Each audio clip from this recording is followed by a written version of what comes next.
Alive in 5, 4, 3, 2. Let's do it.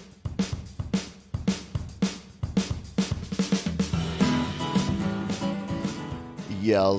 Good morning, good afternoon, good evening, and welcome to Studio Live today. And Ask Me Anything. We do this every probably 2 to 3 weeks. It's our first time in 2021, and it's your opportunity to ask those burning questions or questions about burning, but that's probably for other people to answer. Those questions that you have about home recording, home studio, mobile recording, whatever it is that you want to know about, you can ask it here. And we'll also answer a few fun questions as well, because that's what it's all about, right? Music is fun, and I'm here to have a good time with music creation. Hello to the folks who are here live, whether you're on Twitch or Facebook or YouTube or the Create, Record, Release group. I'm going out everywhere today. I've got about 5 different streaming locations. So wherever you're tuning in from, jump in, say g'day, and get ready to ask me some questions. It's been an interesting week. It's been hot and then cold and then everything in between here in Adelaide, South Australia. Things are ticking along nicely. I've had a bit of a holiday, bit of a break. So a little bit behind the scenes here. I've had a bit of a break from recording full-on tutorials. You might have noticed that a lot of my videos in the last 2 weeks have been clips from my top 10 free and top 10 paid apps shows that I did in late 2020, and that's just been to give myself a couple of weeks to relax. But the weekends are still full on, and this is kicking off a huge weekend of live videos here on Studio Live today. I'll give you a bit of a taste of what's coming up here, because it's pretty massive, and it all starts tomorrow. Well, I guess it starts right now, but a lot of it starts tomorrow with some live videos. So if we come over here to my playlist, have I put everything in the playlist? That's the first question. I haven't. So I haven't even, it's so fresh, I haven't even got everything into the playlist here. But I should be able to zoom in on this, and this will give you a little bit of an idea of what we have coming up here in the next couple of days. There we go. I'll just zoom in on this. I'll take you behind the scenes a little bit here. I know this is special. We don't normally look at this sort of stuff, but if I share my screen over here on the left, we can take a look here and go, look at this stuff. So tomorrow, Thomas Christ is on the Creator Series. So I'll be interviewing Tom, and we'll be chatting for, I do quick fire interviews. I know folks like Jade do like nice big long 2-hour interviews, but this will be a quick fire, 30 to 45 minutes. We'll be chatting about Tom's musical background, how he makes his unique brand of industrial rock music. So set a reminder for that one right now. I'll add these in. In fact, let's do it as we're doing it. I'll add these in, because this is again a bit behind the scenes. If I want to add all these to my playlist, which I haven't done yet, I'm going to come in here and I'm going to add all these, and we're going to add to playlist. We're going to add it to the Pete Johns live show playlist and save those in there. So I'll link that playlist in a moment, so you can check all these out. We've then, of course, got, that's going to annoy me now, go away, unselect. We've then, of course, got Your Music Live, which kicks off the following day, which is Friday. So, sorry, that's Thursday afternoon, 3 p.m. Pacific, 6 p.m. Eastern, 11 p.m. So a bit late for the folks in London. We've then got Your Music Live, which is the next one, number 30, big number 30. And I've got some work to do, because I've got something like 89 songs sitting in the pile at the moment. I have to sift through those, make sure they're all appropriate, and then some will be going to 31. I'm honestly thinking we need to do a midweek show. I think that I need to do a catch-up show just to get back on top of things, because it's getting a bit crazy. We then got Home Studio Q&A, of course, where we'll be talking about releasing music online. There's a problem with the title there. I'll have to fix that later. We've got the Happy Hour, and I'm doing some old school, some old-time rock and roll, some 60s and 70s rock, which should be a lot of fun on the Happy Hour, and then GarageBand Weekly to round out the weekend. So that's a lot of show, right? That's a lot coming up. So I'm going to be kept awfully busy, but yeah, definitely join me and Tom, this guy here, for the first of those, which will be the Creator Series interview with Tom tomorrow, right here at this exact time. So if you're sitting here right now, all you need to do is set your alarm. Just go, I won't do it. Last time I did a whole Siri thing and I said, hey Siri, and then, I made you set your thing.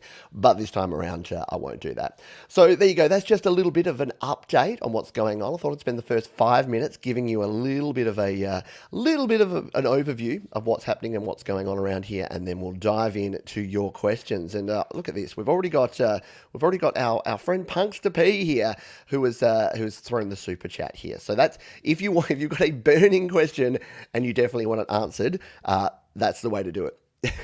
Muddy talks, right? No, you do not have to. We're here for a while. We'll be here at least an hour, possibly longer. So we've got plenty of time to have a chat and answer as many questions as we can and have a chat about any topics you want to bring up. But if you do want to support the channel, and we'll do the joke because I know you're waiting for the joke. This is what Studio Live today looks like without your support, without wonderful people like Punkster P. This is what it looks like with that. And if you want to keep me in the dark, then I kind of don't blame you. But that's what we're doing. Sorry, I see some funny comments. Michael's here. He's saying, I'm multitasking, breathing and watching this. There you go. Keep breathing. I recommend it. Alrighty, let's come up to the chop here because as many of you know, the other way to get my attention is to just put the word question in front. Here we go. Question from Gary Hubs. Will Alexis Lafreniere be the next captain of your New York Rangers? Probably. They're a bit light on, aren't they? A bit light on for leadership. Hockey season has started, by the way. So here's the thing. I sacrificed this year, and I know we won't talk hockey the whole time, but it is part of my life. I've got the radio there. I was listening. There you go. I was listening to it. It's 1-1. Penguins, Flyers at the moment. But yeah, I didn't go with the NHL TV subscription this year. Deliberately, because I knew I would be super distracted. I probably wouldn't do this show if I had the ability to sit and watch all the game for the next 5 hours and catch up on the hockey. So I'll be listening on the radio while I'm out walking around. I'll be keeping up with scores. I'll be following my Rangers, and when they're on the free stream, I'll catch a game or two here and there. But let's go Rangers, hey? For season 2021. What's happening, Lamar? What's happening with you, my friend? I hope you are doing well. We'll come on down. Hello to folks here. We got just because we've got Dr. Zordas in the house. Of course, he is. Dr. Zordas doing a premiere video tomorrow. I'll try and find the video and we'll talk about that later. But Jade, if you've got it handy, link to that one. Oh, and I haven't done the playlist that I just told you about. I'll do that in a second as well. But I did see, I'm determined not to get behind today because when I do these shows, quite often I get so far behind. And then I'm chasing my tail and trying to get back there. Question from Lee Davies says, hi Pete, I normally just use a condenser mic to record my guitar and singing in iOS GarageBand. There are 3 main mics, lead, radio ready, punchy presence. What do you recommend and what's the difference between the 3? Cheers and thank you. What a good question, and it's a nice detailed question to kick us off here today. So why don't we test our little setup here and jump on over to the iPad and take a look at exactly that. So what Lee's talking about is that when you add a new track here in GarageBand, I'll pop your question off the screen, Lee, so that I can see, or you can see. So when you add a new track here in GarageBand, we hit new track and you go to your audio recorder. Now this is to record anything from your microphone. So if you plug a USB mic in, or if you plug an audio interface in and then plug a microphone into your interface, this is what you'll be doing. And you probably notice that you can go voice, you can go instrument, or if you go more sounds, it will actually give you all of these where you've got a bunch of drum, keyboard, acoustic guitar, vocal, producer effects, and fun. So if you want a clean recording, you go fun and clean. What Lee's talking about here is that under your vocals, you've got these, right? So you've got lead vocal, radio ready, punchy presence, pop overdrive, heavy distortion, extra, extreme stereo, etc., sweet chorus, whatever.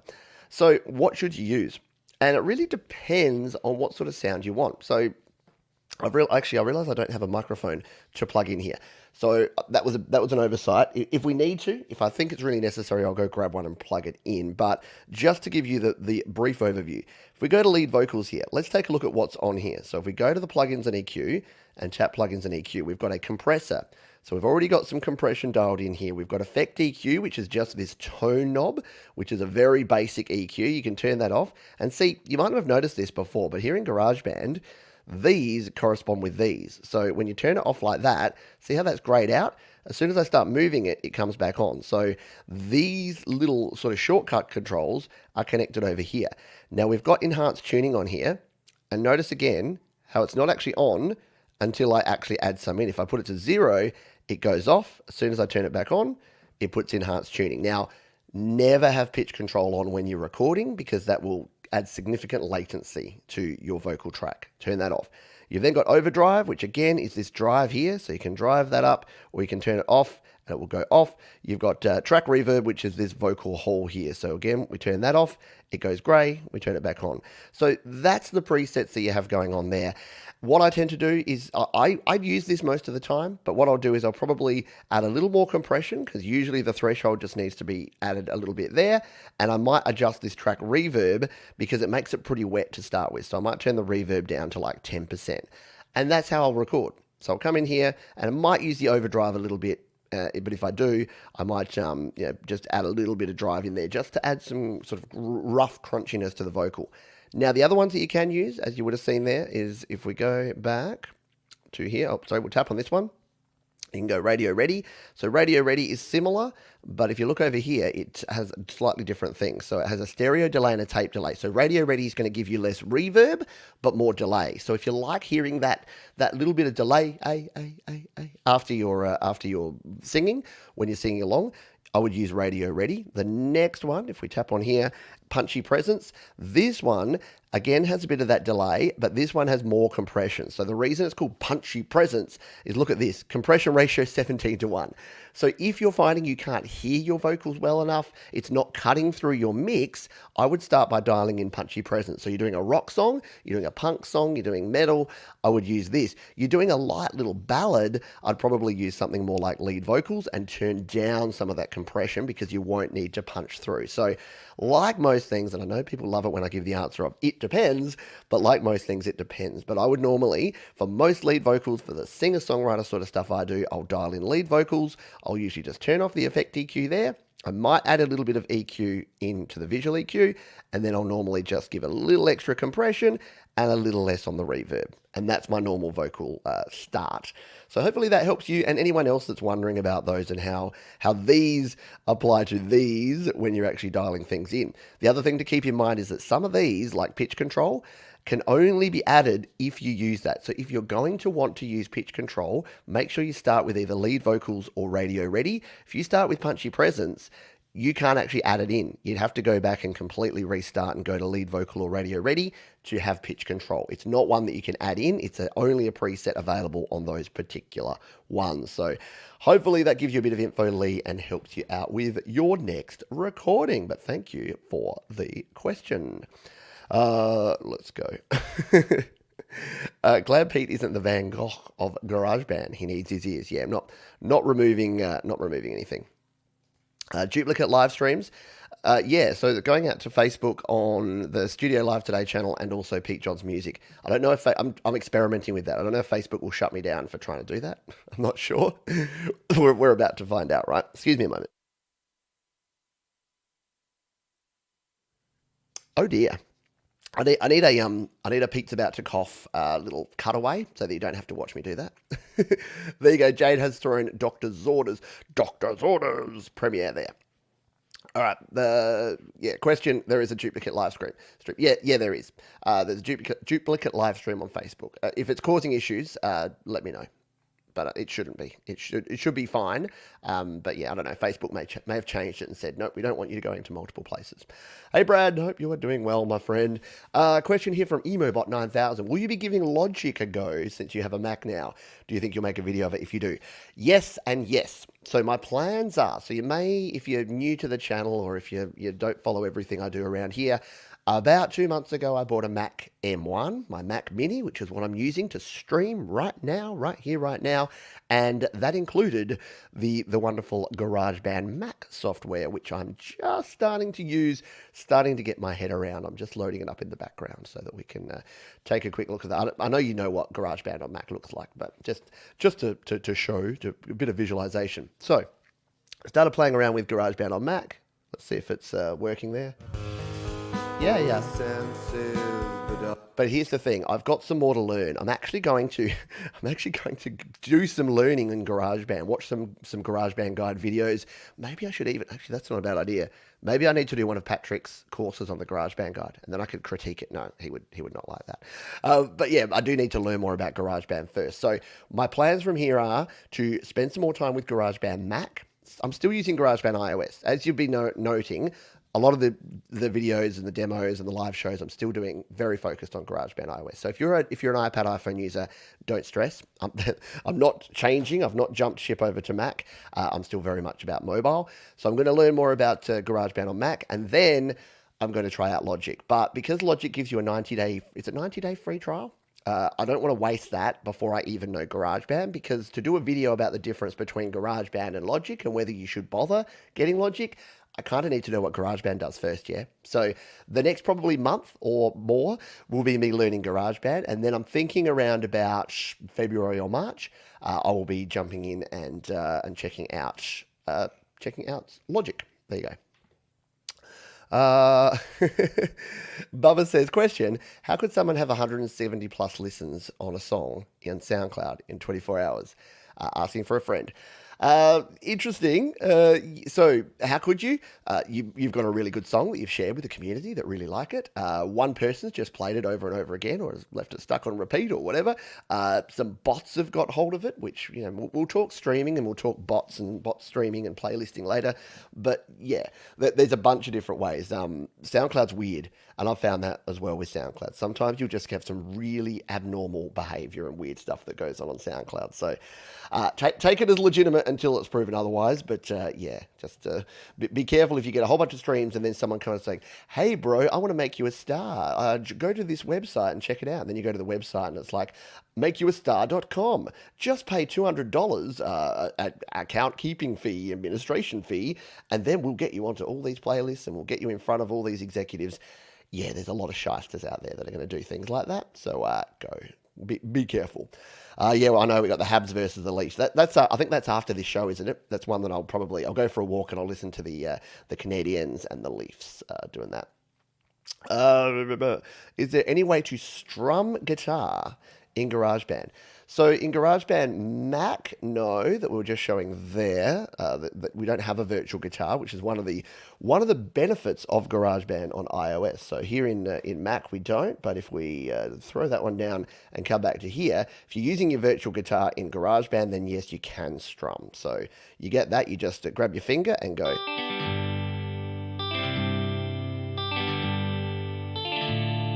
So yeah, strumming is a thing. I mean, the virtual guitars are not the best thing in the world in GarageBand, but you can do it. Yeah, there you go. And yes, some of my live streams are duplicates. As in this one right here now, or as in other ones where I'm taking clips of live streams and then putting them out as videos. Either way, happy to chat about it. Hello, Joe Glenn. Hope you're doing well. Righty dokie. Tom Kuehl has a big long question. Let's see what he has to say. Total amateur question here. There are no amateur or beginner questions. There are just stuff that you don't know yet. And there's a whole bunch of stuff that I don't know. I finally retired my original iPad mini with its ancient version of GarageBand and fired up a new one. I've downloaded a few AUV3 plugins, but can't seem to find them within GB. Where are they?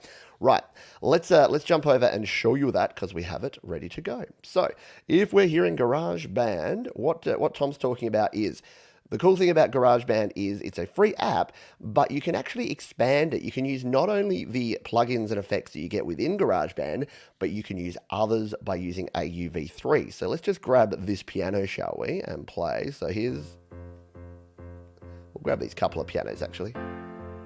Yeah.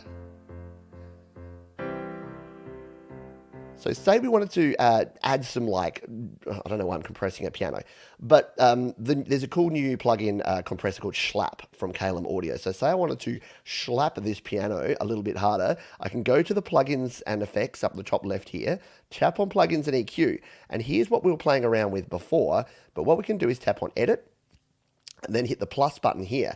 Now on the left here, these are all the built-in effects that you're probably familiar with here in GarageBand. You can add chorus, distortion, echo, reverb, whatever you like. But if you tap over here to the right, these are all the audio unit extensions. So anything you download that is AUV3 compliant will show up right here. So you can add in, so where was Shalap? So say we wanted to give this one a shalappin, we can tap there, and then it adds this as one of our plugins. We can then tap on that. We can dial in a preset here. So we'll go with a factory preset, and we'll go with a keep it down. And then we can play along. And there you go. It's going to add compression to this. It's not actually doing much. There it is. It just takes the top off there. So yeah, we can add that, and then we can layer up effects. This is what's cool. You can download other AUV3 plugins and then come in here and add another one, and say we now also wanted to add in the channel strip by Audio Damage. We can add that and adjust it. We then want to add in some sort of reverb. So we'll put, what should we put in? Like, or maybe the chorus, like the FAC chorus from Fred Anton Corvest. And so now we get a very different sound. Oh, that sounds cool. Piano with chorus. As always, I'm going to do all of this and then come back and go, what did I do to this track and why did I do all these things? So that's the main thing. And when you're looking at plugins, AUV3 is the key. So make sure they're AUV3 compatible and you use them here. If they're instruments, there's a different way. So if they're an instrument, you can't add them in there. What you need to do is go back to your browser here, go to external and go audio unit extensions here. This will bring up, if you've got the Ravenscroft or the Retro Piano or iSymphonic or the Hillman Synth, anything that's an actual instrument, we'll bring it up here under instruments, or of course my favorite, the Sensual Sax, which you always have to turn up your love knob, right? All the way, boom.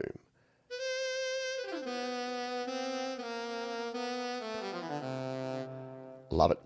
So there you go. That's my crash course in using audio unit plugins here. I hope that helped you, Tom, and anyone else who is playing around and wants to learn how to use GarageBand. GarageBand is super cool, and then you can add more things to there by doing that. A question here from Lamar. I just got fired because my friend Franklin drove an SUV in the workplace. And now I have to start rapping. Which mic is best for GarageBand Mobile? That is the coolest start for a question out. Firstly, I'm very sorry. Very sorry that you got fired because your friend Franklin drove an SUV into the workplace. But then to go that, and then it's like, it's two poles apart. It's like, I went fishing the other day, but I didn't catch any flathead. By the way, which audio interface do you recommend? Yeah. So the microphone that I recommend for most folks for most of the time, I'm gonna have to roll over. You're gonna have to bear with me for a moment while I roll over here. In fact, I'll grab the others too while I'm here. This is called not being prepared for a stream. So the microphones I recommend, this one is brilliant. This is the Audio-Technica AT2020. It's about a $100 microphone, built like a tank, solid metal construction, has the nice clip on there so you can go onto any mic stand, XLR, plugs into anything, does need phantom power. So condenser microphones, they will pick up a lot more noise. So if you're in a noisy environment, probably not the mic for you, and they pick up a lot of detailed sound. So you get a lot of frequency response from something like this. If you are rapping, what I do recommend is more of a dynamic microphone. So something like this, the AKG D5, this is my go-to dynamic microphone. Once again, absolutely built like a tank. Really nice, heavy, solid construction. Handheld. So if you're a rapper, a handheld mic can actually be really good because it doesn't have a lot of mic noise when you're playing with it. But when you're rapping and when you're singing into it, it's going to pick up just your voice. You can sort of sing to the side of it like that and make sure you're not getting any popping P's or plosives like that. I find this is a better one. And even when I'm singing like a rock song or a punk song, you can just really dig in and sing like you sing live. It's a lot more natural than having something like this sitting up on a mic stand with a pop filter in front and you're having to keep your head stable. I don't know about you, but when I sing, I kind of get into it and I rock around a little bit. So having like a dynamic handheld mic, something like this is really cool. Now, in terms of where you can get them and where I would recommend going, I have you covered, because what you can do is you can rock on over to studiolivetoday.com/gear. that is the place to go for all my gear recommendations. So if we come here and have a look-see, here it is, and here's all of my current setup. Now, December 2020, I've got to update that because it's still valid, still current. I haven't changed anything. I've bought no gear. I bought some guitar strings. That's all the gear I've bought in the last 2 weeks. So it's all right here. And if you scroll on down, you'll get to this section. So microphones, and these are all of the mics that I've used and recommend. So this one here is the one that I use for broadcast, which is the Audio-Technica AE3300. The reason I don't talk about this mic a lot is the reason you're going to see in a minute. It's $279, and I only bought this because I got it secondhand for like $100, and I got a really good deal on it. And it's a really nice microphone. It's actually a handheld condenser microphone, so you get kind of the best of both worlds. You get the clarity of a condenser with the convenience of a handheld, so that's kind of cool. But you can see in here we have the AT2020, which is this one here, a $100 microphone. That's the other one that I was showing before that I recommend. Very cool mic, and you can see there, when Sweetwater rate it 4.5 stars across 78 reviews, it's good. And the other one here, the AKG D5, which is my other recommendation. Again, $100, $30 off there on Sweetwater at the moment. And again, 4.5 stars across 25 reviews. So it's a super cardioid dynamic mic. Really good if you're in a noisy environment and want to get some high quality vocals. So there you go. Hope that helps you, Lamar. Sorry to hear about your job. Good luck with the wrapping. And grab yourself one of those mics. The Shure SM57 is the other one that folks will always mention in the same breath. Very similar to the D5. I just personally prefer the D5. I think the frequency response is slightly better, and I just like the feel in my hand, and I just like the look of that. Look at that. Looks cool. Got those nice lines. Sometimes things that look cool can help. Brad Example says, "Hi Pete, can I make a Studio Live group on BandLab so other creators from here can collab if they want?" 100%. I've been meaning to check out BandLab for a while. I just haven't. So Brad, if you can be the captain of Studio Live today on BandLab, go ahead and do it and share whatever. I know we've got, so if you are a Studio Live today community member, we've got the Facebook group, but I know not everyone's into Facebook. So the more places, I can't be everywhere, but the more places that you folks can go and congregate and collaborate and chat and whatnot, then the better.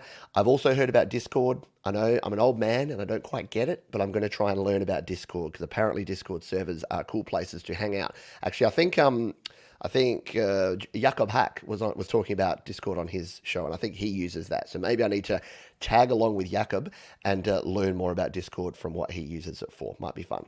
And many of you probably follow Jakob and know more about it than I do. Quick one here from Goon Galaxy. Favorite time signature?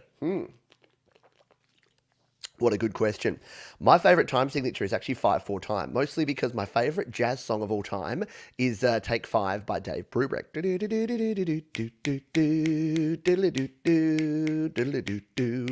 So 1, 2, 3, 4, 5. 1, 2, 3, 4, 5. There's just something about that and beat. And actually, in the song that I was showing as an example here, it's a bit of an homage to Take 5 because now I'm going to have these weird pianos on here. What? Hang on. There you go.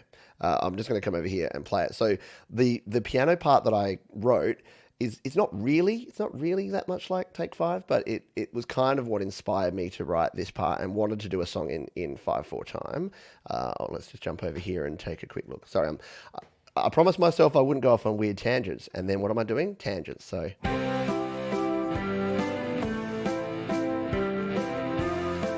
See, I need to take this off now.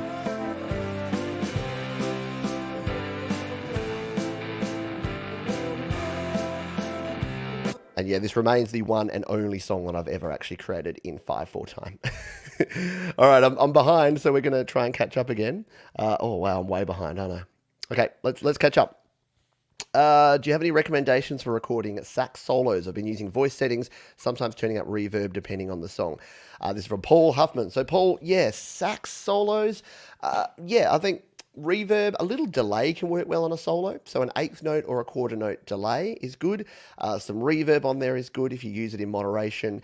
A little compression so that thing with a solo, with the sax solo, is you want it to be pretty level, and the saxophone by its definition is level. So don't compress it if you don't need to, but a little compression can work on there. But yeah, I think you're on the right track there.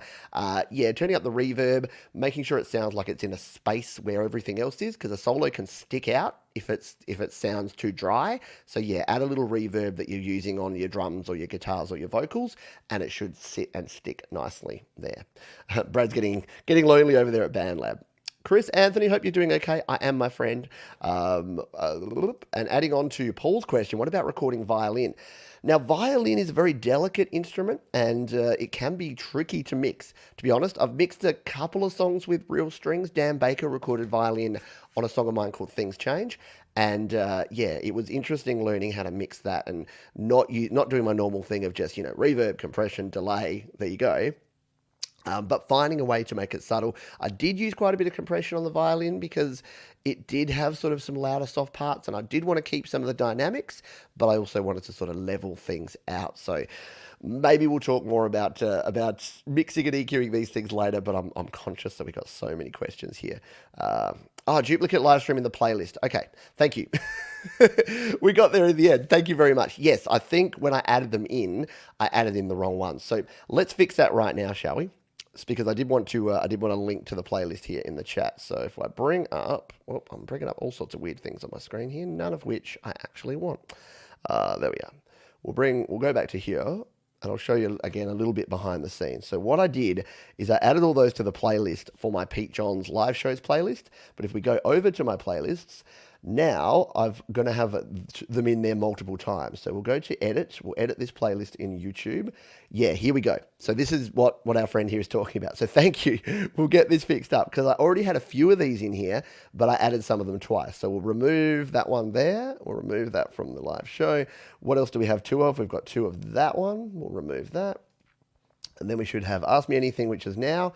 We've got that. We've got Your Music Live. Sorry, Thomas. We've got Your Music Live. Home studio Q&A. There we go. 1, 2, 3, 4, 5, 6. There you go. The 6 live streams are now there. I can now copy this playlist.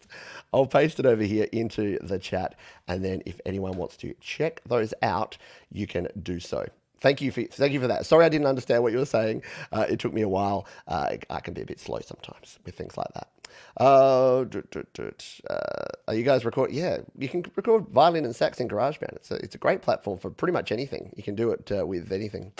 Lee Davies, how can we donate dollars? Can't see it on Facebook via iPhone. Yeah, unfortunately, the super chat is only on YouTube at the moment. Facebook, I think they're looking to add in some sort of way to do that, but it's not there at the moment. If you got some time later, Lee, and you want to, no obligation, but you can donate. There's a PayPal link in the description. So if you go down, if you're watching the video on your phone, go down to the PayPal link, but I think it's only on the YouTube link as well.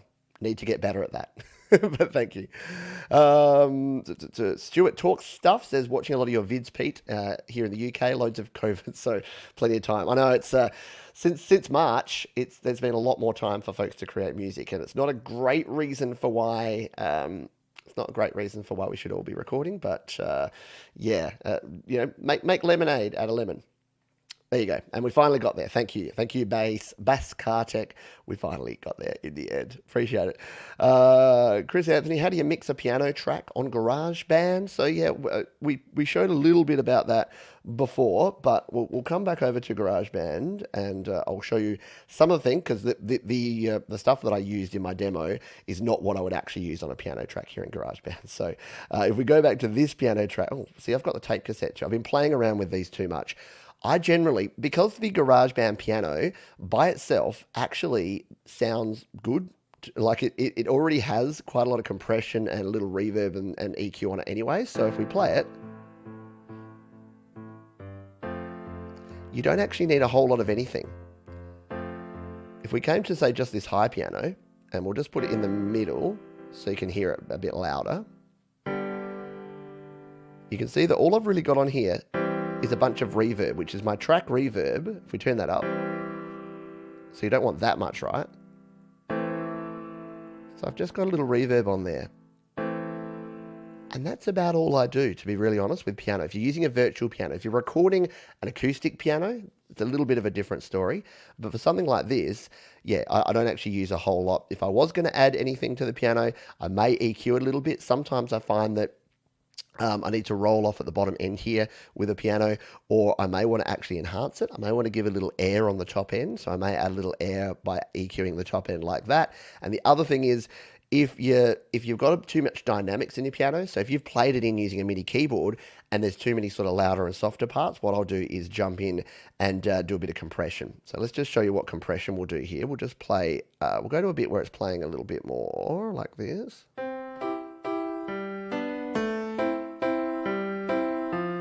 So hear how when it's like that, the louder and softer parts are poking out a bit more.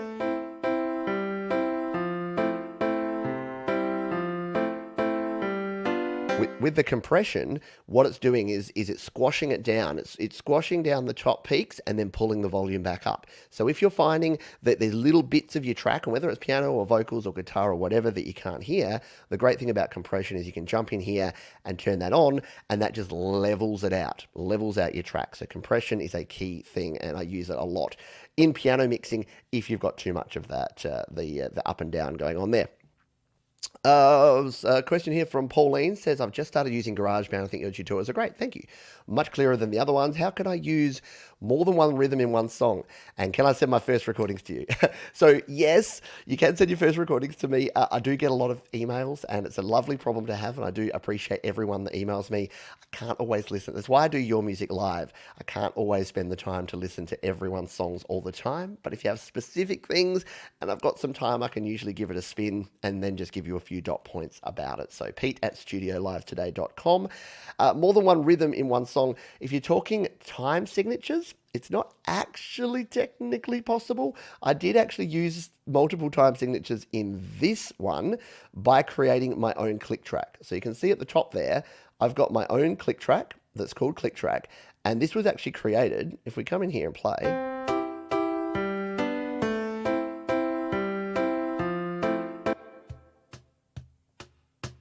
so I'm just using like the con sound there, and see how that's not actually lining up on the grid. It's in 4/4 time, and then it goes to 4/4 there. So all I'm doing is every bar here is actually one and a note. So if you look here, so if we go from 3 to 4, watch that there. 2, 3, 1. And then the next one actually starts here. So what I needed to do, I wanted 10 bars of 5/4, and I had to do it by creating my own metronome using 8 bars of 4/4. It's confusing. You need to use a bit of mathematics. It's not the easiest thing to do, but basically by ignoring the grid lines and the metronome, creating your own metronome. And this song itself has different parts. It has 5/4, 4/4, and 3/4 parts. So you can do it.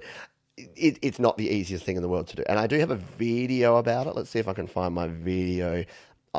Just search my name, Pete John's multiple time signatures. You will find the video that I did about that one, and you can jump in there. I'll just come down here. Question from Tom Richel. Have you run into any apps or plugins for the M1 that have to use Rosetta 2 to run? I've heard most are working well, but there's a few issues with a few. So I haven't used a whole lot of apps, to be honest. I think the ones I use that have Rosetta is the webcam settings app that I use, which works well. It's a very simple app though. I use Microsoft Office, so I use OneNote, Word, Excel. They're running Rosetta 2. They run slick. Like I haven't come across a problem where I'm waiting for a beach ball or doing something. But again, they're not particularly taxing apps. So I haven't really used any audio apps outside of GarageBand yet, and a couple of plugins. So yeah, the jury's out there. I probably should try out things like Audacity and other things, because I know a lot of folks use that for basic audio editing on the Mac, and maybe even Reaper. I should try Reaper because I'm a big Reaper fan and use that a lot on the Mac, on the PC. So I should probably try it on the Mac as well. Question here from our friend. Sorry, where the language comes there. Aptum. I'll give it a go. Please tell me how to record my voice in key. How do I edit the notes? Because I hear that I'm singing out of tune. So depending what you're using, you're looking for something like Melodyne or Auto-Tune or pitch correction or pitch control. And people have different opinions on this stuff. Some people love it, some people hate it, some people are like me. They're in between. They're on the fence saying sometimes it's works, sometimes it's good, sometimes it's not. Let's show you a quick demo here. So if you're using something like GarageBand, let's just unsolo that one.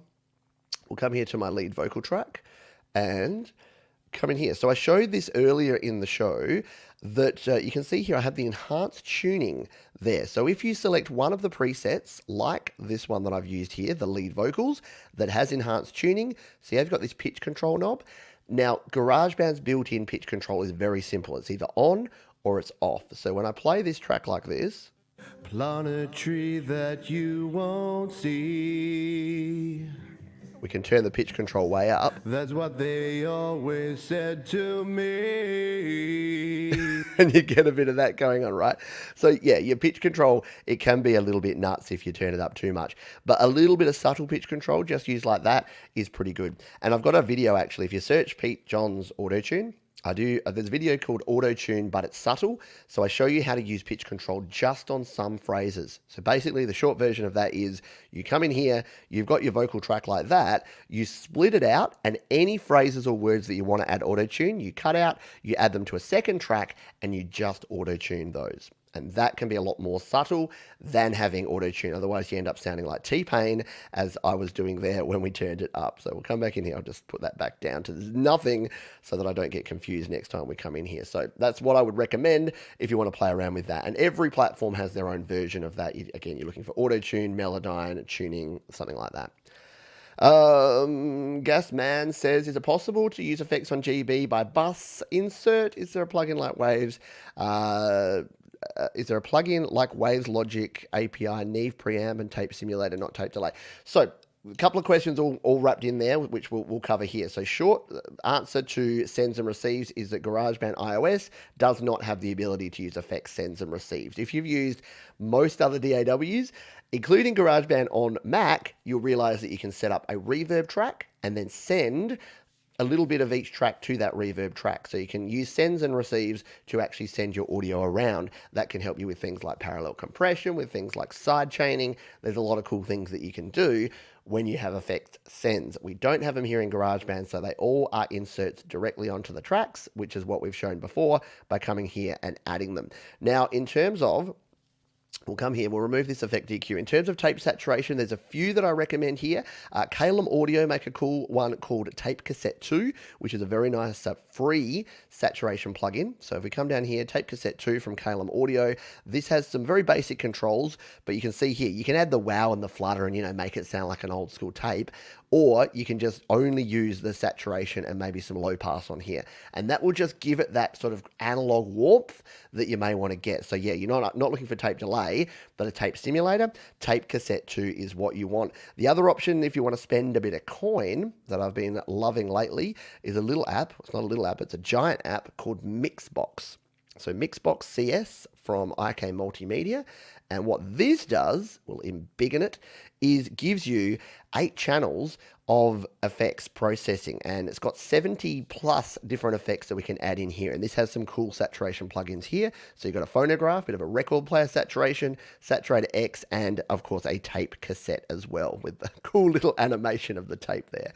So there are a couple of things that I would recommend that you can check out if you are so inclined. Thank you for the questions, my friend. Ed B has our next question. Do you also use Cubasis beside GarageBand? If so, what is your approach to gain staging in Cubasis? Good questions. I have used Cubasis and I haven't used it much. So I did a series last year, Ed, where I compared GarageBand, Cubasis, and Auria Pro. So I would look for that on the channel. There's a whole playlist of GarageBand, Cubasis, and Auria Pro. I probably didn't even get deep enough to have a strategy for gain staging. So if you've not used Cubasis, here it is, looks like this. So similar sort of layout to GarageBand, but you do have things like send and inserts and receives and all the rest of it. You've got a master fader. You've got much more detailed mixing options here and gain staging options. So it is something that I will I do want to explore more because I think if I wasn't going to use GarageBand and if I did want some more flexibility with some of my music creation, I'm going to use Cubasis. So I would watch this space because in the future, I've got a feeling that I'm going to be coming in here and using Cubasis a whole lot more. But in the meantime, Ed, if you want to check out my impressions and see, watch me struggle through recording in Cubasis, again, just search my name. The easiest way, by the way, I'll give you the quick tip here because the easiest way to find stuff is, if we come over here, is if you just go to the youtube.com and you put in here at the top here, you search my name and then what you're looking for. It's going to find all the videos I have. So there you go. That's an easy way you can see that I've got all of these Cubasis videos. So the verdict, after one day, recording guitar, recording vocals, my very first look, recording MIDI keys. This is probably a good one here, which is the comparison between the three DAWs. And there it is. There's the whole playlist. So all 6 episodes of my Cubasis exploration from last year is there. The other thing is you can also filter your search here. So if you want to find just the playlists, you can do that. And then you're going to get my Cubasis, my Aurea Pro, a whole bunch of playlists that are in there, including ones created by other people, which is always a bit weird that people have public playlists called Pete Johns, and I go in there to search for my own stuff, and I'm like, oh, that's not my playlist, that's something else. But yeah, so there you go.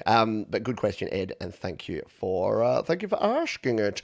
I'm way behind on the chat. If you're putting chat, I'm going to catch up. And I'm going to have to do some quick fire answering, but I'm about 10 minutes behind in the chat as it stands at the moment. No, I'm not. I'm 20 minutes behind. So I'm going to have to catch up. I will get there eventually. It's a good problem to have, again.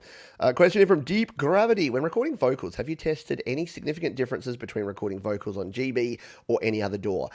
Yeah, probably go and check out that other series. I think you probably were around at the time we were doing it, but short answer is no.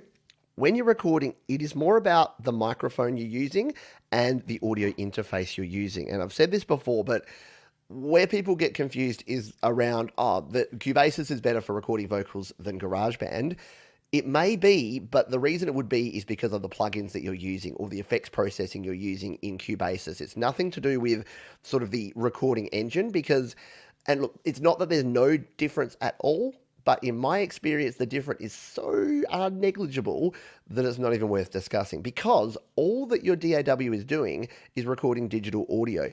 If you're using a digital device like an audio interface, a USB microphone, that is just interpreting the analog signal from your microphone. It's converting it into a digital signal to ones and zeros, and then it's sending that into your software. So whether you're recording on a Mac, a PC, an iPhone, or an iPad, whether you're in GarageBand or Reaper or Pro Tools, it really doesn't make any difference. It's only when you get to the processing of that digital signal that the difference can be made. And that's where people get into big debates saying Pro Tools has a better processing engine for the digital audio than GarageBand does. I don't hear it. If it's there and if you use it and you like it more power to you, go for it. But I wouldn't go switching DAWs to get a better quality sound because all it's really using is the quality of your microphones and the converters in your audio interface to send that. If someone has a different opinion of you on that, absolutely fine. As I often say, I think something missing from a lot of our statements is in my opinion or in my experience. And in my opinion and in my experience, that's what I found. So there you go. Andy Goldsby, I think I want to write a song called My Friend Franklin. So much inspiration from that question. Yeah, if you didn't hear Franklin's question before, and again, I don't mean to make fun, but Franklin opened his question with, I lost my job because my friend Franklin drove his SUV into my workplace, and what's a good microphone for recording? And it was so left field, right field that it was kind of fun. We've got, I'll scroll on down. Who haven't I said g'day to? Amaracia is someone who I haven't said g'day to, and he's also got a question. So hello to you. What do you do when you have the perfect opportunity to record vocals for a song, but your voice just doesn't want to? I know. I come across this a lot. Have you ever been singing? You're not in a position where you can record, but you're singing along and you're playing along and you're like, I don't want to sound like I'm big noting myself, but my voice just sounds awesome right now. And then you finally get an opportunity to sit in front of a microphone and have some space and have some time, and you end up blurting it out and you sound like Elmo or Big Bird or something. I don't know why I'm picking on Sesame Street, but yeah, I do come across that. It is hard, and there's no real like switch it on answer where you can go, just do this one. It's not like, those ads on YouTube or those ads on the internet where it's like this one simple trick will make your vocals sound good every time. But there's a few things you can do. Hydration is super critical. If you're dehydrated, it is going to show. And I've found this, that in the mornings in particular, I'm too dehydrated and I have to pound a couple of big bottles of water before I can actually sing properly. Otherwise, I just get that huskiness. Your positioning is super important. So make sure that if you're standing up, singing from your diaphragm, pumping it out, and having the ability to not be conscious about people around you. So I know all those things are hard to do, but you know what? Sometimes you just lay an egg. Sometimes it's just bad. And you know what you do in those phrases? Those stages, you either just push through and see what happens anyway, because sometimes you just record it and then you come back later and it's just in your head and it is actually a good recording. So don't not record, just record it, get it down, walk away, and then come back and go, you know what? If it was crap, delete it and try again next time. That's the beautiful part of digital audio. That's the beautiful part of home recording. Unlimited retries. If you get it wrong, if it sucks, delete it and do it again. Rinse and repeat until you find what you want. But yeah, I've definitely come across that before. Also, I want to get some extra loops if possible, but with a country feel. Is this possible? Guitar and drums. Thanks. Yeah, so if you're in GarageBand, we'll come back over here. We'll come back down here. I'm in Cubase at the moment, but yeah, if you're looking for loops and if you're looking for other things to include in your songs, in GarageBand, you'd probably be aware that we have the sound library. So the first, I've added the maximum number of tracks. Let's just get rid of a few of these tracks I was playing around with down here. We'll delete that. But yeah, if we go here, you've got your sound library, right? So you go to the sound library. Firstly, make sure you've downloaded all of these. Now, there's not a heap of country loops or things, but there are a few. So if you download all of these packs, then you can try a few things. If we go back to here, if you go to your loops in the top here, Apple Loops, and then you can, so we're searching for percussion in the last demo we did, but if you just go country, you're going to find there's nothing. There's nothing with country. Really? That's so weird. But maybe if you went like banjo, banjo, that's different. Banjo? No. Do I have some other filters on here that I don't know about? You're right. There's a distinct lack of anything, all sound pack, all loops. Yeah, so there's nothing. I would have thought we'd have at least one banjo or loop. So what I would recommend in this case, and I don't have the time to go into it here, but I've got a video, because of course I do. So we'll bring my Chrome back up over here, and we'll do this again. If you there's an app there's a freesound.org. So if we search my name and freesound.org, this is what I would recommend. So check this video out. Freesound.org is just one website. There's a heap of others though. And if you go to freesound.org, what you can do is search for a song, like a loop or a one-shot sample or whatever you want, and then check the description to make sure that it's usable in an actual song or if it's Creative Commons or whatever. I explain it all in the video, and then you can actually download it and then import it as a WAV file into GarageBand or any other platform. So yeah, look for, there's a lot of those free loop sites and you can buy packs as well, but start with freesound.org. That would be my recommendation. But thank you. Good question. And it can add some different feel to what you're using. Budget headphones to mix my beats. What do you recommend? So my go-to headphones, again, if we jump over to the Studio Live Today gear guide, my go-to headphones that I use all the time are the ones I'm wearing on my noggin right now. And these are the Sennheiser HD 280 Pros. They are $100 though. So I'm thinking, if you're saying budget, you're probably not thinking $100 type budget. So if you want something a little bit cheaper, there is the Sennheiser HD 200s. Which are cheaper. They are around $50, I believe. They're 70. Okay, so they're not that much cheaper, but they're also a good buy. The Sennheiser HD, and a lot of folks really love the AKG headphones, and they come in basically a bunch of different budget ranges, and you do get what you pay for, but you can start down here at the 245s or the 275s. Actually, that's a really good deal on the 275s. I don't like AKG headphones because my ears don't like these shapes, yeah? So I don't like I like a oval shaped cup. So the reason I use Sennheiser is oval shaped cup. The AKGs have a rounded cup, So they'll fit around most people's ears, but sometimes not. So these are these are on ear. So they're the 175. I thought I clicked the 275. So they're on ear, which means they're not going to be great for recording. But I think, was it the 245s? These ones here. Oh, they're open back. Okay, semi-open, closed back. There we are. The K92, these are the ones a lot of folks use for closed back. And the difference, by the way, closed back means that you can do recording with them as well as mixing and mastering. Open back means that the sound actually comes out. So that's not going to be great because it's going to bleed into your microphone when you're recording. But if you want an all-round pair of headphones that does everything, again, I don't like the cups because they're round, which is why I don't use AKG. I use Sennheiser. But again, for $60, these are a pretty good deal. And again, 50 reviews, 4.5 stars. Audio Technica also makes some good headphones. Sony makes some good monitor headphones.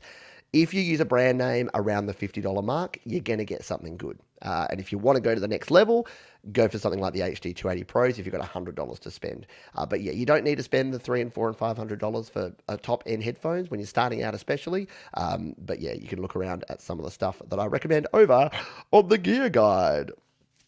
All right, well, come on down. There you go. Thank you, Jade, doing her duties there.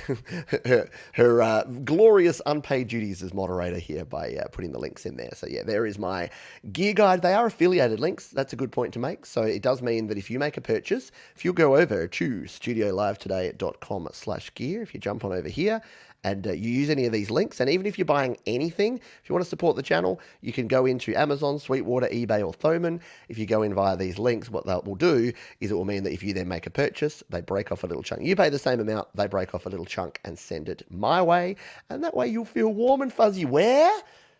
Deep down in the cockles. You know it.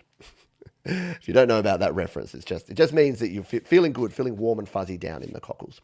So this is how far behind I am. Bubba chiming in on the microphone recommendations. Yep, sure. SM57 or 58, less than $100. Proven and practically indestructible. I hammer nail. I don't keep a hammer in my toolbox. I keep a Shure SM57 because they do the same thing. Absolutely solid. Could not break these things. I've dropped this on hard floors more times than I care to admit, and it just keeps going and going and going. And this, of course, is the 57. It's more designed for instruments, so it doesn't have the ball on the top. The difference with the SM58, it's almost the exact same capsule, but it has that ball. So if you're doing vocals, grab a 58. If you're just using it for your guitars or your amps or whatever, a 57 will do. But you can also use this for vocal. So you can put a pop filter in front of this or a fuzzy wuzzy like this over the top, and you'll be good to go.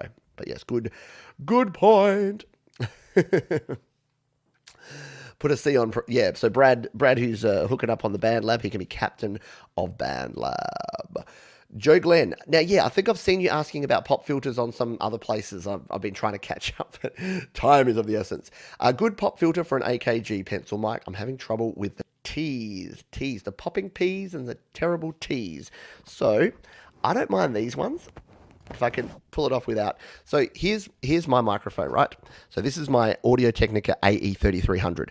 Now, as you can see, if I don't use the pop filter and if I get up on it and I talk and I want to get that radio DJ deep resonant tone, it's fine. But as Joe's saying here, the T sounds and the P sounds, you're going to get popping P's and terrible T's because it's picking up the wind is actually hitting there. The two techniques are bring it down and talk over the top. So this is actually highly underrated. This is a passive way of doing it. So if I don't have a pop filter and I'm using something like this or like this, the key thing is to not have it here, because if I have it here, you're hearing a lot more of that T and P sound every time I talk. But bring it down and put it just below. If it's got a good capsule, it's going to pick up anyway. It's going to pick up enough sound, but you're just not going to get the popping P's and terrible T's. But you can still hear, especially with the T sound, there's still a bit, even though I'm not doing it downwards. So one of these are cheap, like $1 on eBay. They're just a piece of foam. Like, you really can't go wrong with these. And we'll slide it back on. And now, popping P's and terrible T's are tamed. So yeah, if you're using a dynamic mic or if you're using a handheld type mic or even a pencil condenser mic, sometimes just grabbing one of these these fuzzy windshields, go on eBay, they're $1 each or $5 for $5 or something like that. They're a really handy piece of kit to have in the home studio. So I realize I'm covering it with that. But yeah, so that works really well for that. The type of pop filter that I use, it's not within. It's not within reach. So the type of pop filters that I recommend are usually the metallic ones. If you're going to go for one and you want one that's going to last a long time that you can use for a while, I'll just see. Do I have these on my gear guide? Oh, I do. Yeah, it's something like this. So MXL mics make this one. Oh, it's currently unavailable. There you go. But something like this. I like these sort of pop filters that have a really nice bendable arm, really strong clip, and a metal or an aluminium. And you can see here I purchased one on April 4, 2019. So yeah, the MXL pop filter is a good one, but anything like that that has the metal around, I just find that a bit better. The mesh ones are okay, but the metal pop filters I find are the best in my opinion and my experience. But don't be afraid to just play around and use one of the little fuzzies, because as you can hear and see, it does a great job. I can say terrible times ahead for Tim and Tony, and it doesn't actually sound too bad. It's a pretty good. But thank you, Joe, for your question. Brad's still working on getting going there. Ed B said I joined both Jacob and Vortex's Discord channel. Yeah, I need to do the same. I need to find out how to do that. I'm way behind. I'm going to do some quick fire questions because I'm so far behind on. Oop, I've lost my space. I've lost my place. Just got to go and find where I just clicked, so that I can find where I'm at. See, Gary's left already. He's probably gone to watch hockey. Scrolling up, just till I can find where I was up to. Yeah, see, this is weird. PayPal link is easy. There you go. Oh man. All right, so that's where I've pasted things in. That's where I pasted that. Was I even not there yet? I'm so far behind. All right, I'm just gonna have to pick a spot. There I am. I'm just gonna have to pick a spot and go with it. Condenser mic's good for violin, as Jade Star says, which is cool. If I have missed your question, I'm going to do a second hour here. So settle in, folks. We'll do a second hour to try and catch up. So apologies if I missed your question. If it was before this one from Deep Gravity, you're probably going to have to ask it again further down. Question, what is the Wi-Fi looking symbol on some tracks and what does it do? The symbol is a ball with 3 curved lines underneath it. Yeah, so that is your monitor button, Cam. So if we come over here, I'll show you what it does. Hey, boom, there we go. So if you're hearing GarageBand, and you would be familiar with the mute and the solo that we have down here. This one here, however, is your monitor. So you'd be aware that you probably haven't noticed it because most of the time you'll come in here to your microphone or your guitar or whatever you're using, and in the bottom right corner, which you can't see, I'll just remove. Oh, so this is the dangerous thing. If I remove the question, I won't know where it's going to. But you can turn monitoring on. When monitoring's on, if you come back to here, then that's what this light is. So this light is just a representation of that. So if you want to be monitoring that channel, and the reason that you have the ability to do that is if you're using a 2-channel interface. So if you've got channel 1 and channel 2, as I do here. So you can see here I've got channel 1 and channel 2. You can have 2 tracks, put one on channel 1, one on channel 2. But let's just say that you're recording guitar and you're recording it via your preamp on one and via a microphone on the other. You may not want to hear both of those while you record. So what you may want to do is put the monitor, be recording both, so to have your recording light on both of them, but only have the monitor on one. So you could say like that. With this, I'd be recording that track and that track on 1 and 2 and be hearing both back. If I didn't want to hear that bass for whatever reason, you can turn the monitoring off. So that's what your little orange light is all about. So hopefully, and look, it's a question that a lot of folks ask early on. I've got a video about it as well. If you search again, my name, Pete Johns Monitor, it'll probably pop up and help you out. All right, again, way behind, so I'm going to catch up. Tom Rochelle says there may be little piezo mics that you can use a violin. Yeah, I've seen people get good results with those little pickups, little piezo mics that you can just add to an instrument, and they work quite well. Scrolling down, I'm just going to look for the word question. I apologize if I miss anything that you've got to ask, but I'll try and find that. Get a Roland Mixer Pro or a normal mixer interface. Price is his point as well. Yeah, mixers are good too. I use a mixer. I'm using my Samson MixPad right now. It does work well. Yeah, I used to use Audacity all the time. Used to love it a lot. It was very cool. Pitch control is hard on. Very good point, Bubba. If you sing with lots of vibrato, using the pitch control is not going to work for you. Does the iPad support 96 kilohertz, very low buffer? I want to use iRig HD2 to full capacity. Not in GarageBand, but I believe in something like Audio Pro and maybe in Cubases. Does Cubases have support for 96K? I know that Audio Share does. So when I'm recording, if you go to Audio Share, you can actually take advantage of whatever your hardware can do in terms of your settings. Yeah, so Audio Share does. Whoop. Yeah, we'll come over here and I'll show you what I'm looking at.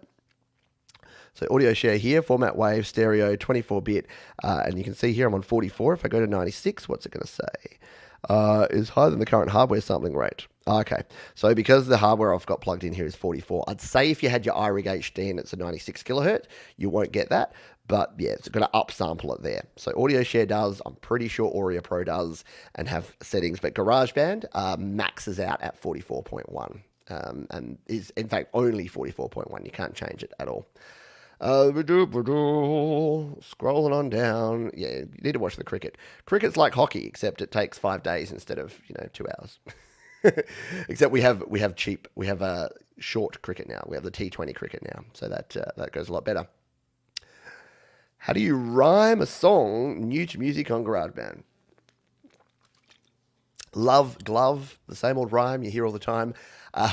Trial and error, just doing lots of songwriting. And just, honestly, sometimes I'll go, if I need a rhyme, I will go, okay, the rhyme is love. What can it be? Well, it can be bov, cov, dove, yov, fov, gov, glove. Yeah, there you go. Honestly, like that could actually work well as well. Sorry. And yeah, but just try it. Keep doing it. Learn online. Search songwriting tips on YouTube and other platforms, and then you'll be good to go. Question part 1 of 2. It's me again. Ever heard of SF2 files before? No. They're files that contain a bunch of sounds and instruments from stuff like video games and piano beat sets. Part of 2 is, if you do you know perhaps edit them in GarageBand and maybe get them to work in the sampler? SF2.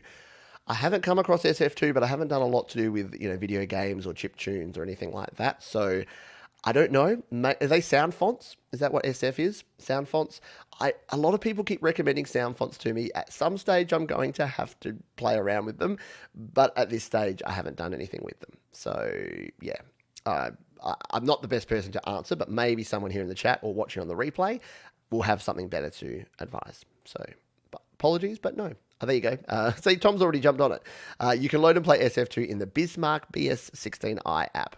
There you go. Deep Gravity, I'll have to revisit the Cubases videos. Yeah, so Jade's done some Cubases videos. I've done some Cubases videos. Yeah, they're cool. There you go. We've got a link there from Tom. Can you expand takes in GarageBand? Expand takes? Not quite sure. Oh, you mean when you're using multi-take? Not really. I don't love the multi-take function, to be honest. When I'm recording, say, a vocal, what you can do is you can use multi-take. So if we go to this vocal and we come back to the track settings and the recording options, see how multi-take recording is off. If we turn that on, what you can do, and I don't have a mic plugged in, but say I was recording over the top of this.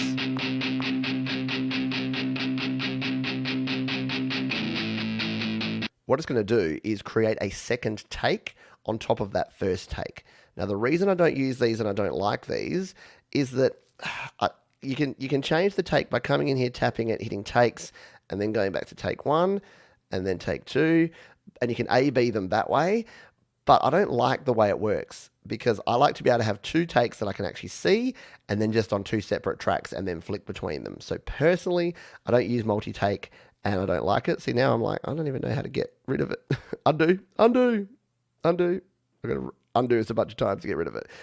So I'm not sure if that's what you're talking about with expanded takes, but yeah, I don't use that. The other thing, if you've got a piece of audio here and you've trimmed it and you've cut it off, the good thing is that GarageBand uses non-destructive audio, so you can always stretch it out. So if I grabbed this one, if I'd already cut it and trimmed it back like that, I can just grab the end and pull it back out. So it's always there, hidden behind the scenes if you need it. Thank you, fictitious, fictitious knack. Sorry. In other words, can you take all your takes and stack them together, making one long track? Okay. So yeah, you can do comping. So you can comp together a bunch of different takes. You can use copy and paste, and you can drag things around. I would check out my editing videos. I've got a bunch of videos about editing in GarageBand that will be able to help you out with that. So if you have a look over here, I'll show you. We'll do Pete John's GarageBand editing. So I'm just going to search that. And if we click here, this is the sort of stuff you probably want. I've got my essential editing tips video there, editing complex MIDI. And again, if we do our filter and we do our playlist filter, then you'll probably get yourself, yeah, there you go. There's my playlist, 30 videos, everything you wanted to know about editing in GarageBand and were afraid to ask is there. So use that playlist and you should be on your way and good to go. So guys, is he answering question in the chat? He's trying to. If you put question in front, it'll make it easier for me. Do exactly as Silk Slick has done. Hi Pete, I was wondering, have you been getting along with GarageBand Mac, and when do you think you'll do further tutorials? Yeah, I talked about this about half an hour ago. I'm getting along good. I need to learn more. I'm probably going to have to hit up Patrick and check out some of his videos over at the GarageBand Guide, and then move on to Logic in the future. More videos? Yeah, probably, because I want to learn how to use it. I don't think that there's not a space. I don't think people need me to tell you how to use GarageBand. There is already a heap of GarageBand Mac tutorials, but I think what's more interesting is someone coming from iOS going to GarageBand Mac. So that's probably the sort of videos I'll be creating over the next month or two is what, if you're an iOS user and you've never used GarageBand Mac, what's different and how do you adapt? How do you use the two in conjunction with each other? That's what I would suggest. A hot shower will do the same for vocal. Yeah, honestly, do that. Sing, do a vocal take, go and have a hot shower, and then come back and do another vocal take. You'll be absolutely amazed with how different your voice sounds, especially if you've just woken up, you're groggy, you're croaky, and don't do what I do, which is pile the coffee on. Coffee's not good for your vocals, especially if it's milky. Avoid milky type drinks that are going to get you, okay, we're going to have to go there, that are going to get you all phlegmy. You don't want to be phlegmy. You want to be clean and clear when you're singing. Otherwise, you'll not sounding like this, which I sound like naturally anyway. So I've got a naturally nasal voice. I need to make sure I'm not rocking coffee before I sing. All right. Sometimes you just lay an egg. Yeah. Sometimes it's good. Sometimes you just lay an egg when you're recording. Do I know of any free loop sites for loops? We talked about it before, but since it's come up a couple of times, let me just take you over for a quick guided tour of freesound.org because it's my favorite. It's the place I like to go. I'm just going to log in here just so you don't have to share my password. Don't want to share my password. All right, I'm logged in. Cool. And you can actually upload and share your own sounds on freesound.org. Maybe I should do that. Maybe I should give back to the community. So if we go over here to freesound.org, I should buy a t-shirt. That's cool. Except there's never any Australian stores to buy t-shirts. Sucks. So here it is. Here's what you got. You've got your search. So the question that we had before was country sounds. So let's go for a country loop. I don't know if there's going to be anything here, but here you go. Street beat, that's nothing. Dream loop, arpeggiated synth. So, okay, country song, another part of the country song pack. There you go. So, country drum loop. So, let's grab this 120 BPM country drum loop. So, let's use this as a bit of an example. Before we play it, what I'm going to do is I'm going to click into it because the one thing I'll say to be careful with using free loops is this one. So Creative Commons, this work is licensed under the attribution license, which means that you can use it, but you need to provide attribution back to the original creator. So technically, if I hit play on this sound right now, then I need to go to the description of my video and credit the person who created this drum loop. So I'm not going to play it because I'm very conscious of that because this is their hard work and I'm not going to play it. But what I'll do is I'll find one that has the non-attribution license, which we can, I've got to remember the logos here now and see which ones are which. Let's just try this one. Is this the Creative Commons 0 license? There you go. So Creative Commons 0, we can use it, we can play it. So this is a country female vocal loop mastered. And if we hit play on this one, I'll just play a little tiny bit of it.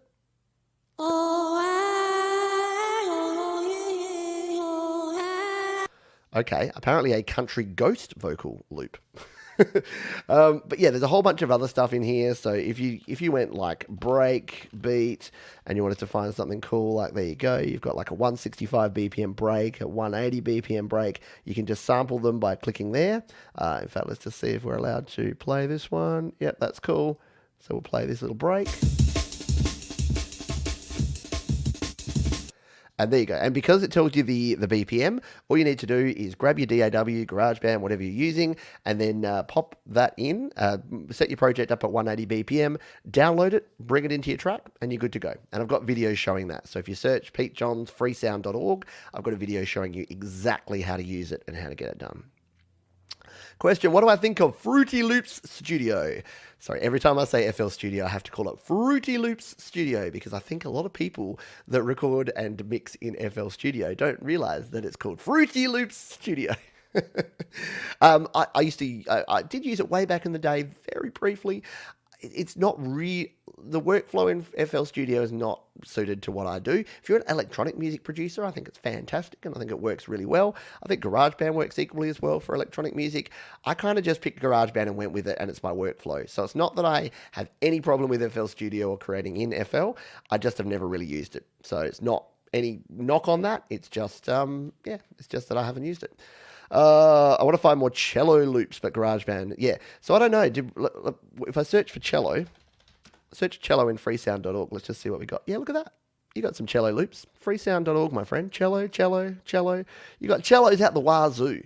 You got so many cellos that you're feeling warm and fuzzy down in your cockles in no time. How do I make my distortion sound better on GarageBand because I'm recording a death metal song? I want to know how to make it sound the best. There are so many options, Super Dub Zero. There's so many options for cool distortion tones in GarageBand. What my secret source of late on my guitar tones, I'll come in here and I'll find the song that I've worked on recently, which is called New Beginning. Oh, why is it not here? Oh, that's right, because I never named it properly. I called it I can't find it now. That's really sad. I've forgotten what I called, because it was going by another name for a while, and then now I forgot what I actually called it. And it would be a good example to show you here. Let's see if I can find it, what it's actually called. No, none of those. I'll try a different song. I don't know where I put that. I've shared the project elsewhere. But if I grab this one, actually this one was just using the regular guitars. So there is nothing wrong with the regular guitars here in GarageBand. Well, that's not GarageBand. This is GarageBand. There's nothing wrong with the regular guitars here. So if we come in here and we grab this tone, this is a bit of a distorted tone. Put it in the middle there and turn it up.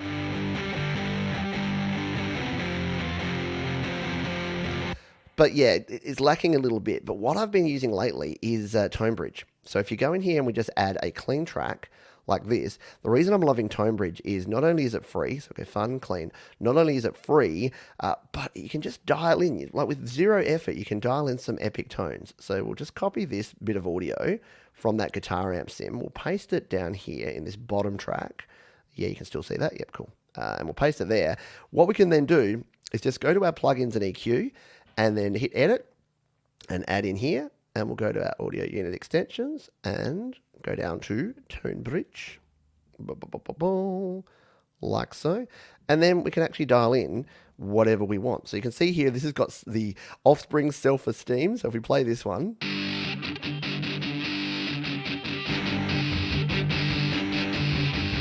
All right, it's playing both of those. Hang on, we'll just come back up there.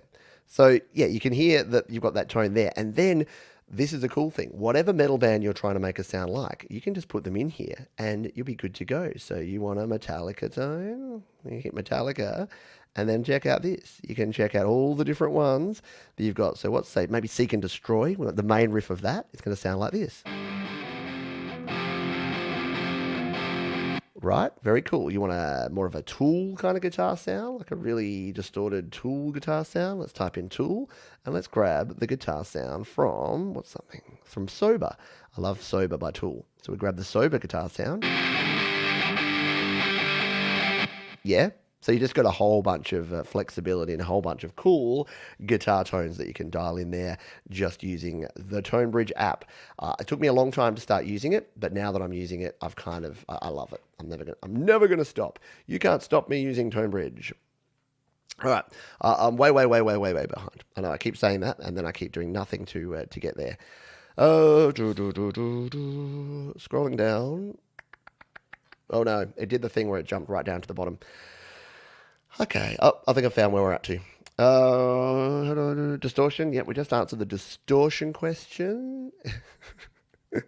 Is Metal on Metal by Anvil the greatest song ever? No, the greatest song ever is Video Killed the Radio Star by the Buggles.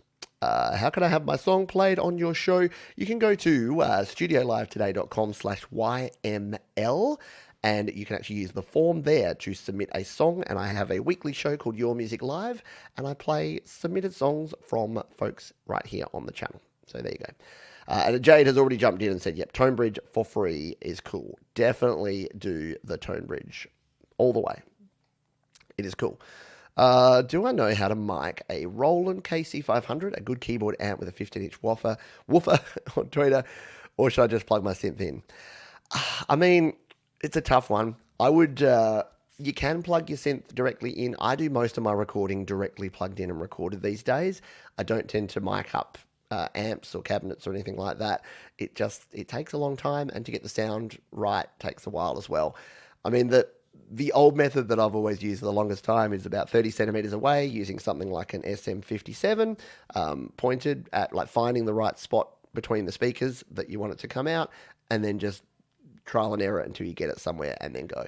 So I don't know, that doesn't really help you, but these days I tend to use amp simulators a lot more. If I want a nice amp sound, it's so much quicker to use an amp sim, and it sounds as good, if not sometimes better, than me trying to actually record my own sound.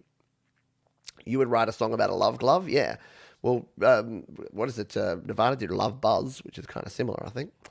Oh, there you go. SF2 can be used in MIDI Strummer by 4 Pockets. There you go. Jade is all over it. El Higgy Drums, also up there in Canada. Hello to you, my friend. I think you're a Habs fan. Go the whatever team you support up there. And yeah, Jade's got these details of MIDI Strummer, which is there. And as Bubba says, if you're getting your question answered, or if you're enjoying hearing me struggle to try and answer everyone's questions here, give it a big thumbs up. This is why when I do my home studio Q&A show, I use the form, because it's so much easier having the separate form. It means people can just pop their questions there and can get in there easy. Hello, Jim Shannon on Sounds. Hey to you, my friend, as well. We've got the same question. Really liking your distortion. Yeah, hopefully we've helped you out with that. Slick saying that whiskey and cigarettes always help with the pipes. Guess it depends on the sound you're going for. It's worked for a lot of artists over the time, hasn't it? And a hot tea can also work really well as well. Agree. What is my thoughts from Ben Scott? What are your thoughts on Bias FX Mobile? Do you know whether any iPad supports 96 kilohertz and low buffering? So yeah, I think I answered about the 96 kilohertz. It definitely is supported by iPad. It just depends on the app that you're using. So I think I haven't actually tried it. To be honest, I only ever record in 44.1. In terms of Bias FX2 Mobile, I haven't been a Bias FX user.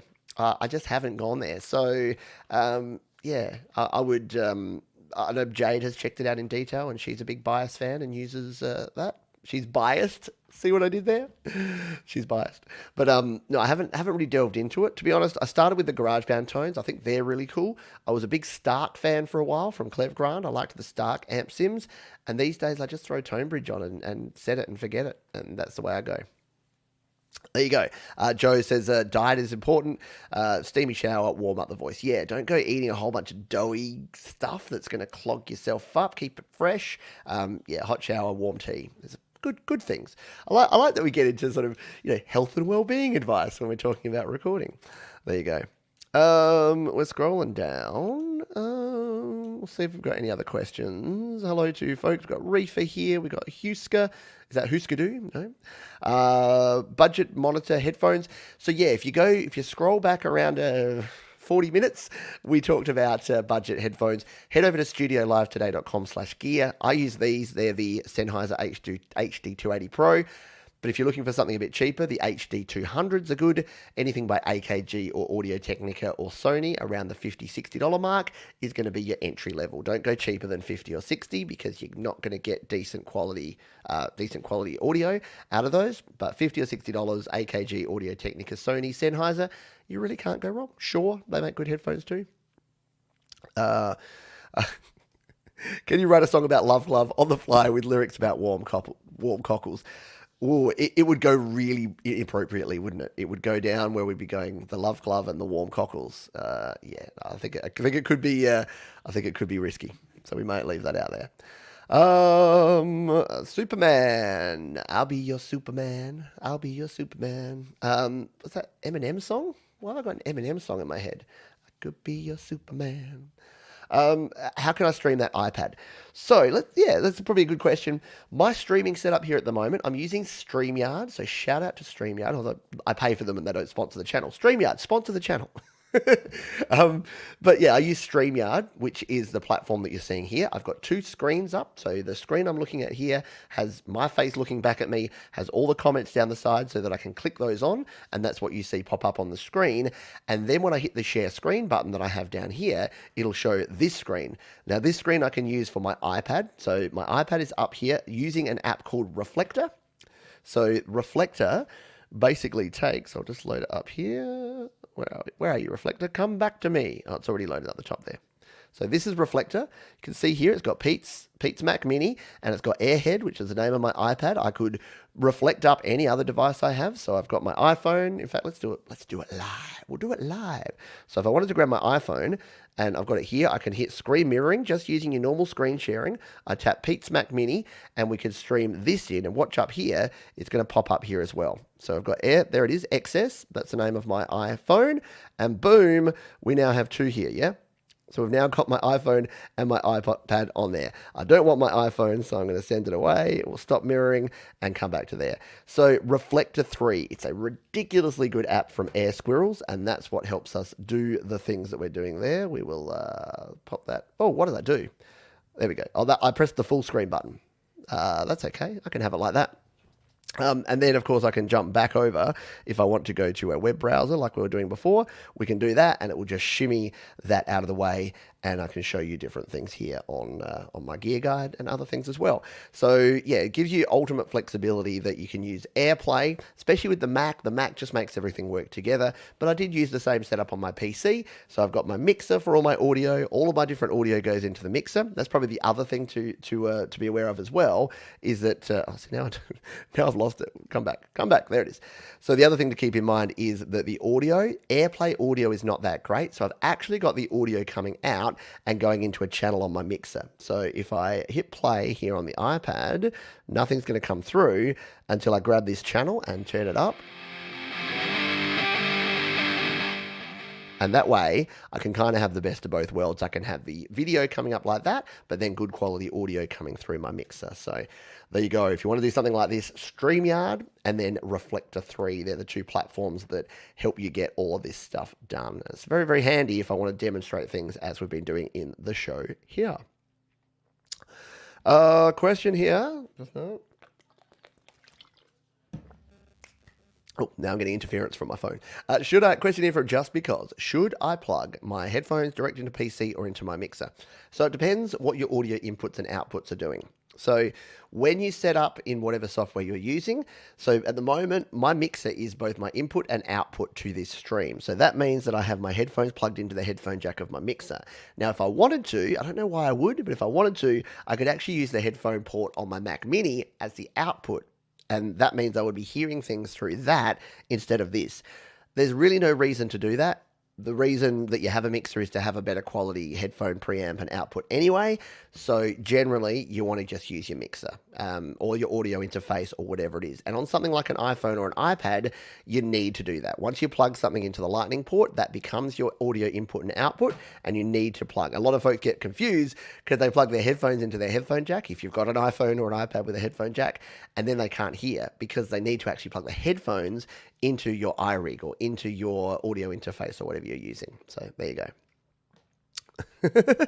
YouTube would be deleted without my channel. There you go. I didn't know I had such power. And there you go. Tom's already all over it. Yes, I use a program called Reflector 3, which does the job. It's about, by the way, it's about a $30 one-time buy app.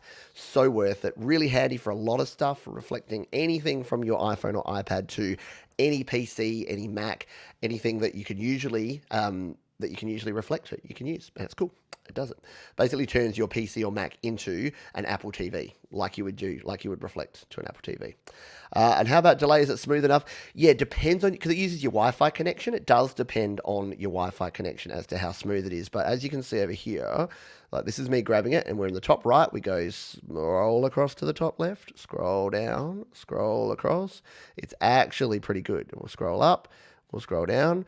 So it's pretty good, but on my old PC, it was clunky. It was like 1 or 2 frames a second, and it didn't have this smoothness. The lag or the latency or delay is around about probably 1/4 of a second. So yeah, as you see, if I go, so we'll go, I'll say the word click, and then you'll see what happens. Click, click. So yeah, it's about 1/4 of a second delay. So it's not perfect. You can use HDMI setups that are a lot more confusing and a lot more complex. I just like this because it's simple and it works for me. All right. Is the Apogee Duet is the Apogee Duet the best sounding small interface out there, as far as you know? The Apogee Duet's very good. Problem is that it's not really that cross compatible. It's not class compliant, I believe. I haven't used one, so I'm saying this from other people that have told me, but I don't think it's class compliant. And it might be a little bit of overkill if you're just starting out. But if you're using a Mac or a PC and you want the best quality, I've heard very good things about Apogee. Oh, Joe, I know beer is deadly for vocals. And I do a happy hour show where I drink beer every week, and it's the worst possible thing I could do. I should be drinking water. Right. I don't have any Apple products, but I thoroughly enjoy your channel. And that's cool, because hopefully there's enough stuff here. I know that we talk a lot about iOS and we talk a lot about Apple, but the music production and the apps and everything that we use, you can use the same strategy across anything that you're using. So yeah, appreciate it. Hello to you, Tori. Hope you're doing well. When I use multiple octaves on 80s sine synth, for example, it mutes some of them. Is there a way to get the full octave range? It messes up my attempts to quickly harmonize the sound mood I use. I'm not actually sure what's happening there. So it mutes some of them. Does it mean it just doesn't have the range? So you can't get, so say you're up, it doesn't go above a certain or below a certain range? I'm not sure. I haven't come across that. So I might need more information. Might be something to ask. If you're not a member, by the way, if you're not over at the Create, Record, Release Facebook group, and look, I know not everyone's big into Facebook, but even if you're not, just go to createrecordrelease.com and join Facebook just to be in the Create, Record, Release group. It is very, very cool. There's a lot of very cool people there. What have we got? We've got 668 members there now. Jade shares all of her stuff, so when she's doing live shows, and I do too, we've got a bunch of folks in there. I better not show too much because it is actually a closed group. But yeah, you can join the group and you can ask questions, you can share music, you can share experiences. It's a great place to go. Thomas Gillane, how are you, my friend? Yes, I have. I've heard your new song. Jade played it the other day, which was very cool. I want to release my new single on DistroKid instead of a Muse. I'm quite new to paying for service. What are the different ways you can pay for the service? So, DistroKid, and full disclosure, DistroKid are a sponsor of this channel. They sponsor the weekly Your Music live show, so keep that in mind. DistroKid require a credit card. So it is one of the challenges, I guess. I don't really mind it because I use my credit cards for everything. I actually have a special online credit card that I use for online stores that has a very low limit that I just put money in every month, and then that just pays for whatever I use online. So, you know, that if anything goes wrong, I don't have to close down like my main credit card I use for, like, you know, electricity and food and things like that. So I'd recommend doing that, having like a smaller credit card that you can use, or a debit card that you can use for online. online. And yeah, so you do need to have a credit or debit card. There's no other way. Unfortunately, you get paid out via PayPal, but to pay in has to be credit card. So I don't think that's changed, and I don't think there's any other way. So apologize. Apologize that's the thing. Yeah, Hooskadoo, which I just started listening to when I made the name a while ago. There you go, a bit of old school 90s Hooskadoo. And there you go, Thomas. If you are doing it, sign up with the code. Again, as I said, DistroKid are a sponsor, and if you do use DistroKid when you sign up, so DistroKid, you can release an unlimited number of songs or albums or EPs for $19.99 per year, and you'll save yourself 7% if you use the code. There you go. There you go. And Bubba's like, yeah, you're right. See, I don't know enough about synths and about the different voices, but yeah, if you're using so there's synths that are mono, which means that you can only use one monophonic, and then there's polyphonic. But some polyphonic synths may only have 4 voices or 8 voices, which means once you hit that limit, that's it. There's no more that you can do. And yes, DistroKid is only credit card only. Question from Russ, and I want to, yeah, let's talk this. DistroKid question: can only upload via computer, not mobile device, to DistroKid? Yes. That's it. That's one of the challenges with DistroKid is that there's no mobile app. Now, I've been speaking to DistroKid lately, and they said an app is in the works and should be with us soon for both Slaps and for DistroKid. So it is being worked on. I think they just want to make sure that it's going to work really well and be seamless before they put it out there. So it is the one thing that I say that if you are a pure mobile creator, something like a Muse is probably going to be an option for you because you can release directly from your mobile. With DistroKid, some folks have said they've tried using different browsers and using desktop mode and have been able to release. It hasn't worked for me. I did try it and I couldn't get it to work to actually upload the WAV file. So your mileage may vary, but yeah, I hear you because every time I talk, I think they're sick of me asking now. Every time I talk to them, like, how's the app going, folks? And yeah, they're like, we're getting there. We're getting there. Yeah. No, thank you. Thank you for being here. How are we going on time? Got like 25 minutes left. Thanks, Joe. Thanks for being here. Hope to see you around the channel this weekend. Should be a lot of fun. And yeah, there's options. So for credit cards, there's like prepaid visas, there's debit cards, there's ways to get yourself a card. There's like different services where you can pay, like you can use PayPal and pay like $100 into a prepaid Visa or MasterCard or something like that, and then use that card. It's actually a really safe way. There's a lot of options out there. Do some searching around. There's a lot of options where you can kind of be 1 or 2 stages removed. You don't have to have an actual credit card to do it. There you go. Joe says, I've recently been tinkering around with Audio Hijack and Loopback on Macs for routing audio sources. Really neat stuff. Yeah. Before I decided I'm just going to go Mixer, because it's what I know and I like having knobs and dials, I did start playing with a lot of that, Loopback. And it works well, but again, it's because I have to click around. I'm already clicking comments. I'm already clicking to switch screens and to do a lot of things. Having a software, like unless I had a controller, like a control surface or something that I could control the different things, it didn't work that well for me with Loopback and other things. And with that being said, I might as well use a mixer then. If I'm going to use a control surface anyway, it might as well all go through a hardware mixer to get the best quality, in my view. In my opinion. Okay. So Guzzo says, I have used my iPad to upload. It took a few times. I think it was having trouble with the photo. Maybe I need to give it another crack because I've definitely heard it from a few folks now that you can. Yeah, the key is to make sure that the photo is actually saved in your Files app, I believe, as a JPEG, and you upload it from there. Don't try and do it from your Photos browser, like the actual Photos app.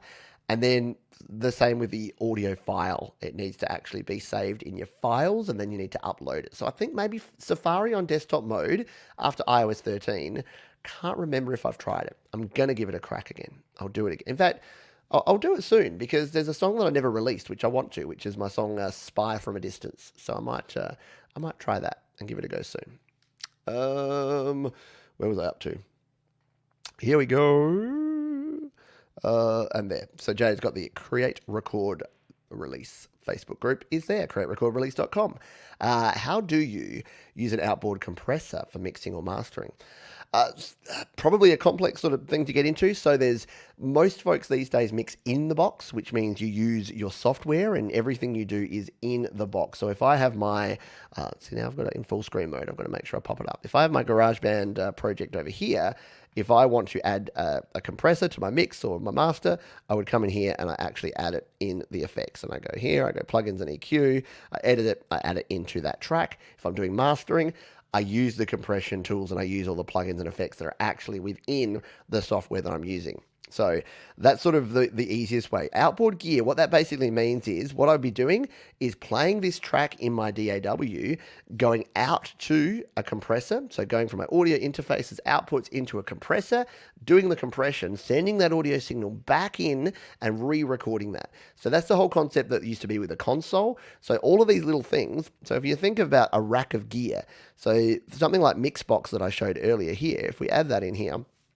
Mixbox is like, it's an analog rack emulation as such. So if we added Mixbox and we came in here and we added this is what you'd have. And the reason these things kind of look like this is that this is emulating an actual piece of gear that in the olden days, I'm sounding very offensive here. If folks want to use outboard gear and they're recording outside the box, then they would literally send their audio out, push it through this EQ, and then bring it back in and record it. And the same with other things. You'd say, oh, like people just take it for granted now that we just have reverb, but reverb used to be, I actually have an old Zoom reverb box, and when I was recording, if there wasn't a reverb plugin on my tape machine, on my Tascam. So if I wanted reverb on a track, I would have to send the audio out of my Tascam 4-track, send it through my Zoom reverb that would look something like this. It would have the dials on there. I'd dial in my reverb, and then I'd send it back out of the Zoom effects processor back into my DAW, and then record, or back into my 4-track back then. So that's what people still do now with digital, is they might do a hybrid where some of it's in the box and some of it's out of the box using gear like this. So the reason most people don't do it is that it's more complicated. Unless you've got really high quality gear and high quality signal paths, you can lose quality of your audio. So again, anytime you go through an analog signal chain, there's a chance that you're going to lose quality. And if you don't have really good quality converters to send the digital audio out to the analog gear and then convert it back from analog to digital, you can pick up a lot of noise and unintended stuff. That's been my experience anyway. But yeah, it's an interesting stuff to do. Very interesting. Excuse me. Oh, there you go. Just joined the Facebook group. Good to have you there. Feel free to jump over and ask questions. Question here from Super Mario Dinosaurs. What a cool name. I'm going to have a quick cough and a drink, and then we're going to finish the last 20 minutes here. Just a sec.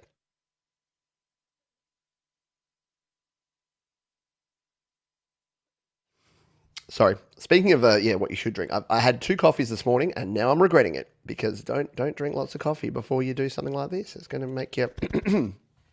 So, question: the difference between DistroKid and United Masters. I do need to do this because I'm getting a lot of questions about United Masters, because they are a platform similar to DistroKid, but I believe, like Amuse, who I have used, I believe United Masters is also free.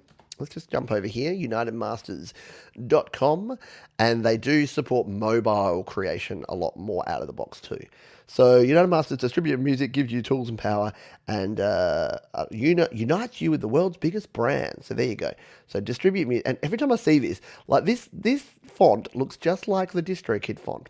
I'm almost sure it's exactly the DistroKid font, and I'm almost sure that United Masters don't have anything to do with DistroKid, but doesn't that look like the DistroKid font? Anyway, so yeah, as the #1 distribution app, lets you release your music straight from iMessage. Releasing it from iMessage is weird. Get paid monthly through PayPal, no hidden fees, and you keep 100% ownership. So no hidden fee. I think the difference is that they do keep a cut. I think they get 10% or maybe 15% of what you actually make. So music distribution. See, there's nothing here that's just an easy way to say what you actually get and what you pay. So what do I have to do? Do I have to do the sign up? Let's just do sign up and tell me if it says what. No, I've seen it. Request an invitation. I'm going to have to go through it. But I think the main difference is that DistroKid, you pay a set fee, you pay $20 a year, and then you can release everything and you get to keep all of your earnings. I'm pretty sure United Masters actually takes a cut of your earnings. Amuse is the other one that you can use. They don't take any of your earnings, but they do take about a month to get your song out. And then they have the way they make their money is that they, some artists that do really well, they'll actually offer you a record deal or a marketing deal, and then they'll take 20% of that. So they basically wait to see who's popular and then reach out to them and then offer them a deal and then take a cut of that. So it's a different model across all of these platforms. Just remember with anything, A, you get what you pay for, and B, if a product is free, you are the product. Say that again. If a product is free, you are the product. Facebook is free because you are the product. Facebook can sell your information. And yes, that sounds bad. It's like, oh, selling my information. But they're selling your information, meaning that an advertiser, me as me, I can actually put a Facebook ad out tomorrow that targets males between the age of 25 and 45 who like this band, and this band, who have signed up to music related things. Like, it's so super targeted because every time you put a piece of data out there into the world on a free platform, it is absorbed and it goes into the big data warehouses that advertisers can use to advertise to. So keep that in mind. If something is free, it is you that is the product. You are paying with your information. If that's okay, if you're cool with that, more power to you. I use Gmail. It's free. I know that they take my information and use it. I don't want to pay for another service, and I find the Gmail service fine. And it means that the ads that I get are targeted to me. You know what I said about that whole, male age 25 to 45? I kind of want that. I don't want ads for Dove body moisturizer. I want ads for cool guitar apps, right? So it's not always a bad thing, in my opinion. Hello, Juma. I use DistroKid. I use a Musician Plus membership. My band is Early Fog, but they're not promoting music. Exactly. So DistroKid are absolutely not a music promotion platform. They are a music distributor. So they're a great place to upload your music and get it out there to the world. The promotion side of it, you need to do yourself. Yeah, exactly. They just uploaded your songs to platforms, and that's it. Exactly right. 100% spot on. So there are other companies that are promotion companies that you can use that often cost quite a bit more. DistroKid are 100% a distributor. United Masters, as you saw there, have some brand links and integrations. CD Baby and TuneCore do have more premium platforms where they do offer more promotion type services. But for the most part, distributors are distributors because they distribute your music and they're not promoters. And be very careful. I might finish with a bit of a rant about promotion. So be very careful with promotion because some stuff has been going wrong lately, right? Well, come on down here. So I think we talked about that one about United Masters, which does have an app. So Amuse and United Masters both have an app. DistroKid, really fingers crossed, hoping that we're going to get an app soon. Alrighty. Bubba says, I used to master from a 4-track reel-to-reel through effects rack to cassette. Worked fine back in the 80s, right? I legit remember doing very similar things. I would send out from my 4-track, as I said. I got the Tascam MK424. What is it? Tascam Porta Studio 424 Mark II. And then I would send out the audio through my Zoom effects, send it back and record it on a second track. And you know what? With 4 tracks, people worry about 32 tracks and running out of space. Try and record on 4 tracks. The Beatles had to do it. They did fine. It was cool. There you go. So, and as Jade says, if you're free on United Masters, you can only distribute to Apple Music, iTunes, Spotify, YouTube, and SoundCloud. So you don't get Deezer, you don't get all of the other sort of smaller platforms that you do get with DistroKid. DistroKid has hundreds of them that they distribute to. It's kind of insane. All right. Let's see. All right, and Jade says if you're a select member, it will cost $59.99 for a yearly subscription. If you're not a select member, they take 10% share of revenue. There you go. Thank you, Jade. Jade's on the ball, doing the research and helping out. Billy Bob X finally caught in time. There you go. Finally caught a stream. I know. I'm not usually streaming this late because it's nearly 11:30 here. I'm normally, I kind of work. I work weird hours. I work about 5 a.m. till about 11 a.m. That's kind of my work day. And then the afternoons is when I do other things and usually go for a walk. I still work because I catch up on comments and reply to emails and do things like that. But my streaming and my work and my video creation, I basically work on a US schedule. So when folks are awake in the US, I'm awake, and then when everyone goes to sleep, when it's bedtime in the US, which is around about sort of middle of the afternoon my time, I get to kick back and relax. And on a day like today, it'll probably be going for a walk and then hanging out with the family and playing some games. We're playing a lot of PlayStation games at the moment. If anyone played Jackbox games, so much fun to play with the family. So that's my plans for later. Oh, around promotion stuff. So yeah, Facebook, YouTube, Instagram, Twitch, other social media, they all have music groups that people like you all share music, but you have to get involved. Very good point. You have to get involved. So let's break it down. Promotion is two things. It is either organic or it is paid. Organic promotion means you have a song out there in the world, you want people to hear it. It means you put links to that song on your Facebook, your Instagram, your TikTok, you use it in your YouTube videos, you talk about it in videos, you post about it on Instagram, whatever it is. And then you hope that enough people that follow you, that you have organic reach with, will actually access those things and they'll listen to your music.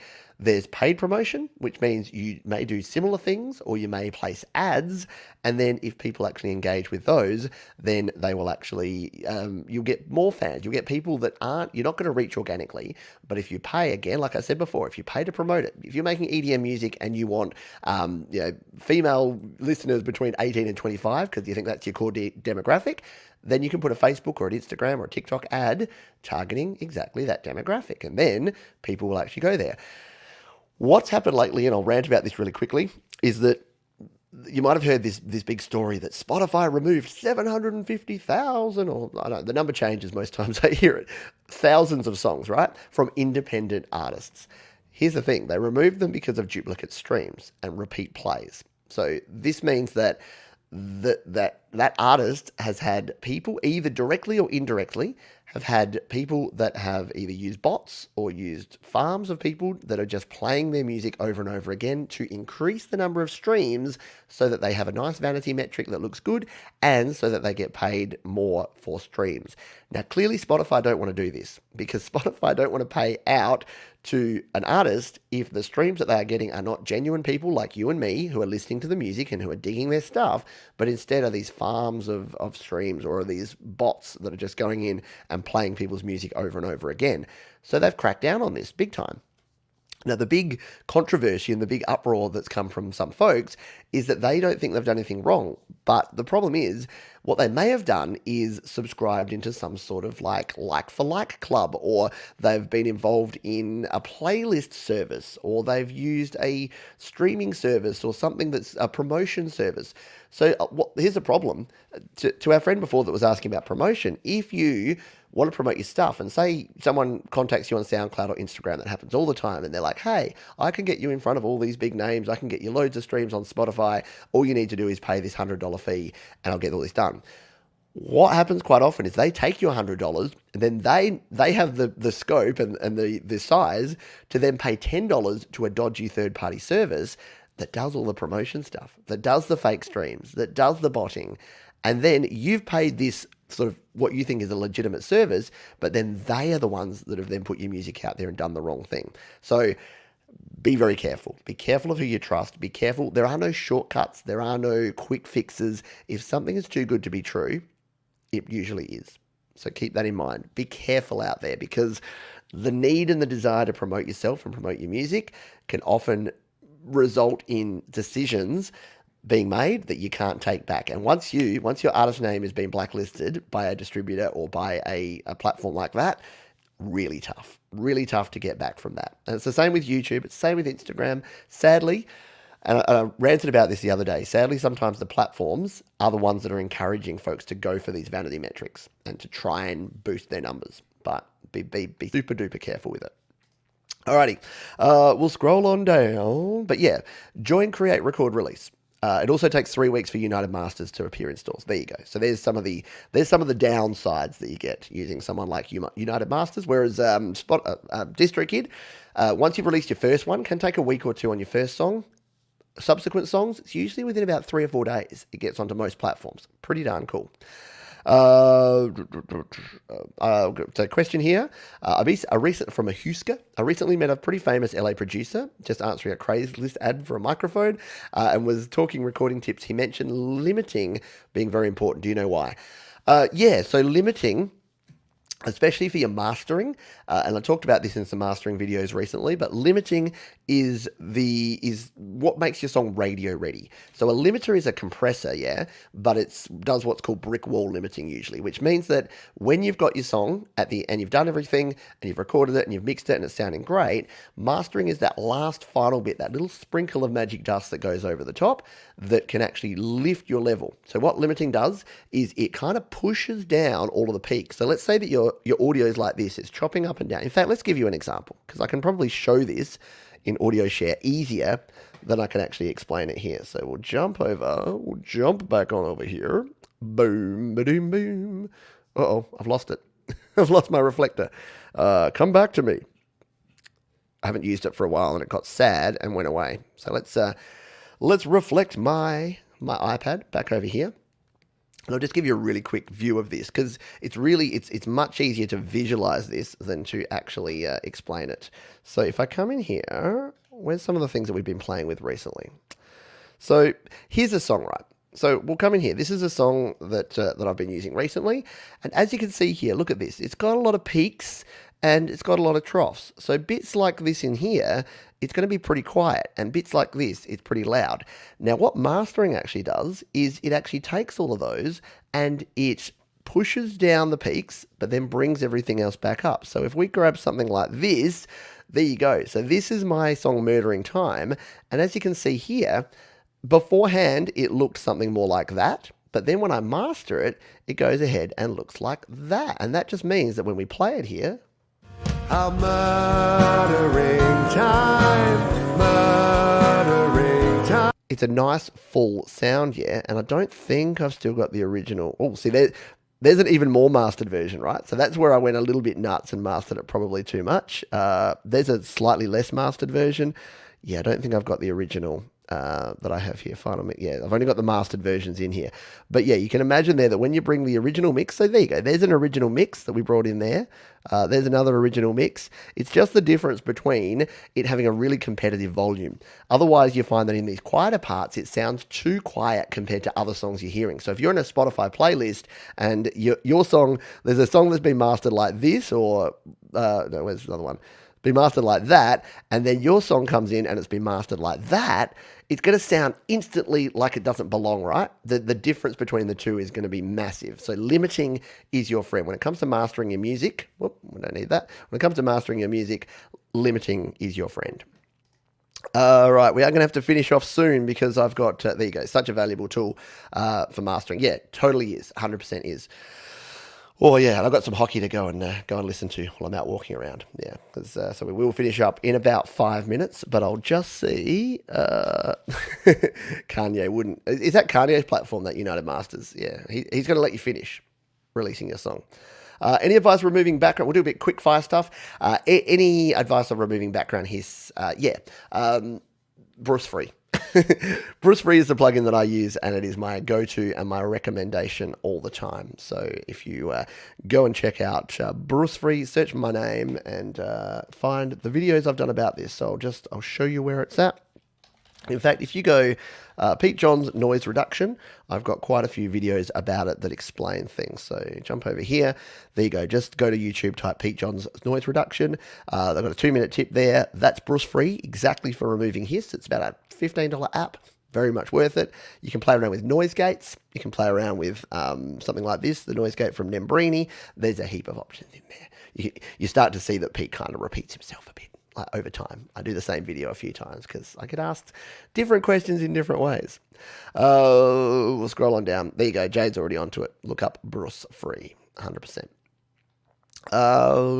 Question: have you looked at Roland's M Beats? It's really good. I haven't yet, Maury, and I think you've mentioned it to me before. I saw one of your videos today, Maury. You were playing around with Schlapp, I think.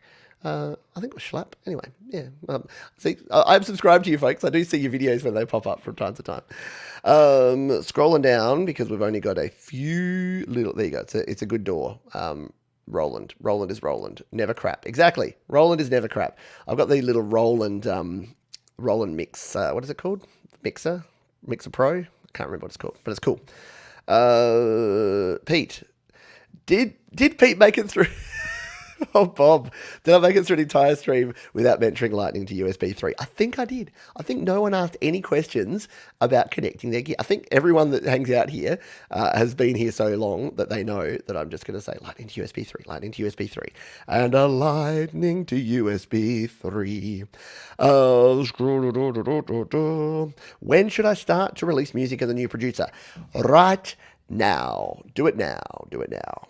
Yes, cheers, Guzzo. Thank you. We will see you next time. 3 from 3 for Bruce Free. Absolutely go with that. Any good distortion plugins for metal? Tonebridge. Tonebridge is a great plugin to use. It's free. Search my name, Pete Johns Tonebridge. Yeah, it was you. Cool. I thought I saw that. Do you like Cubase's 3 better than GarageBand?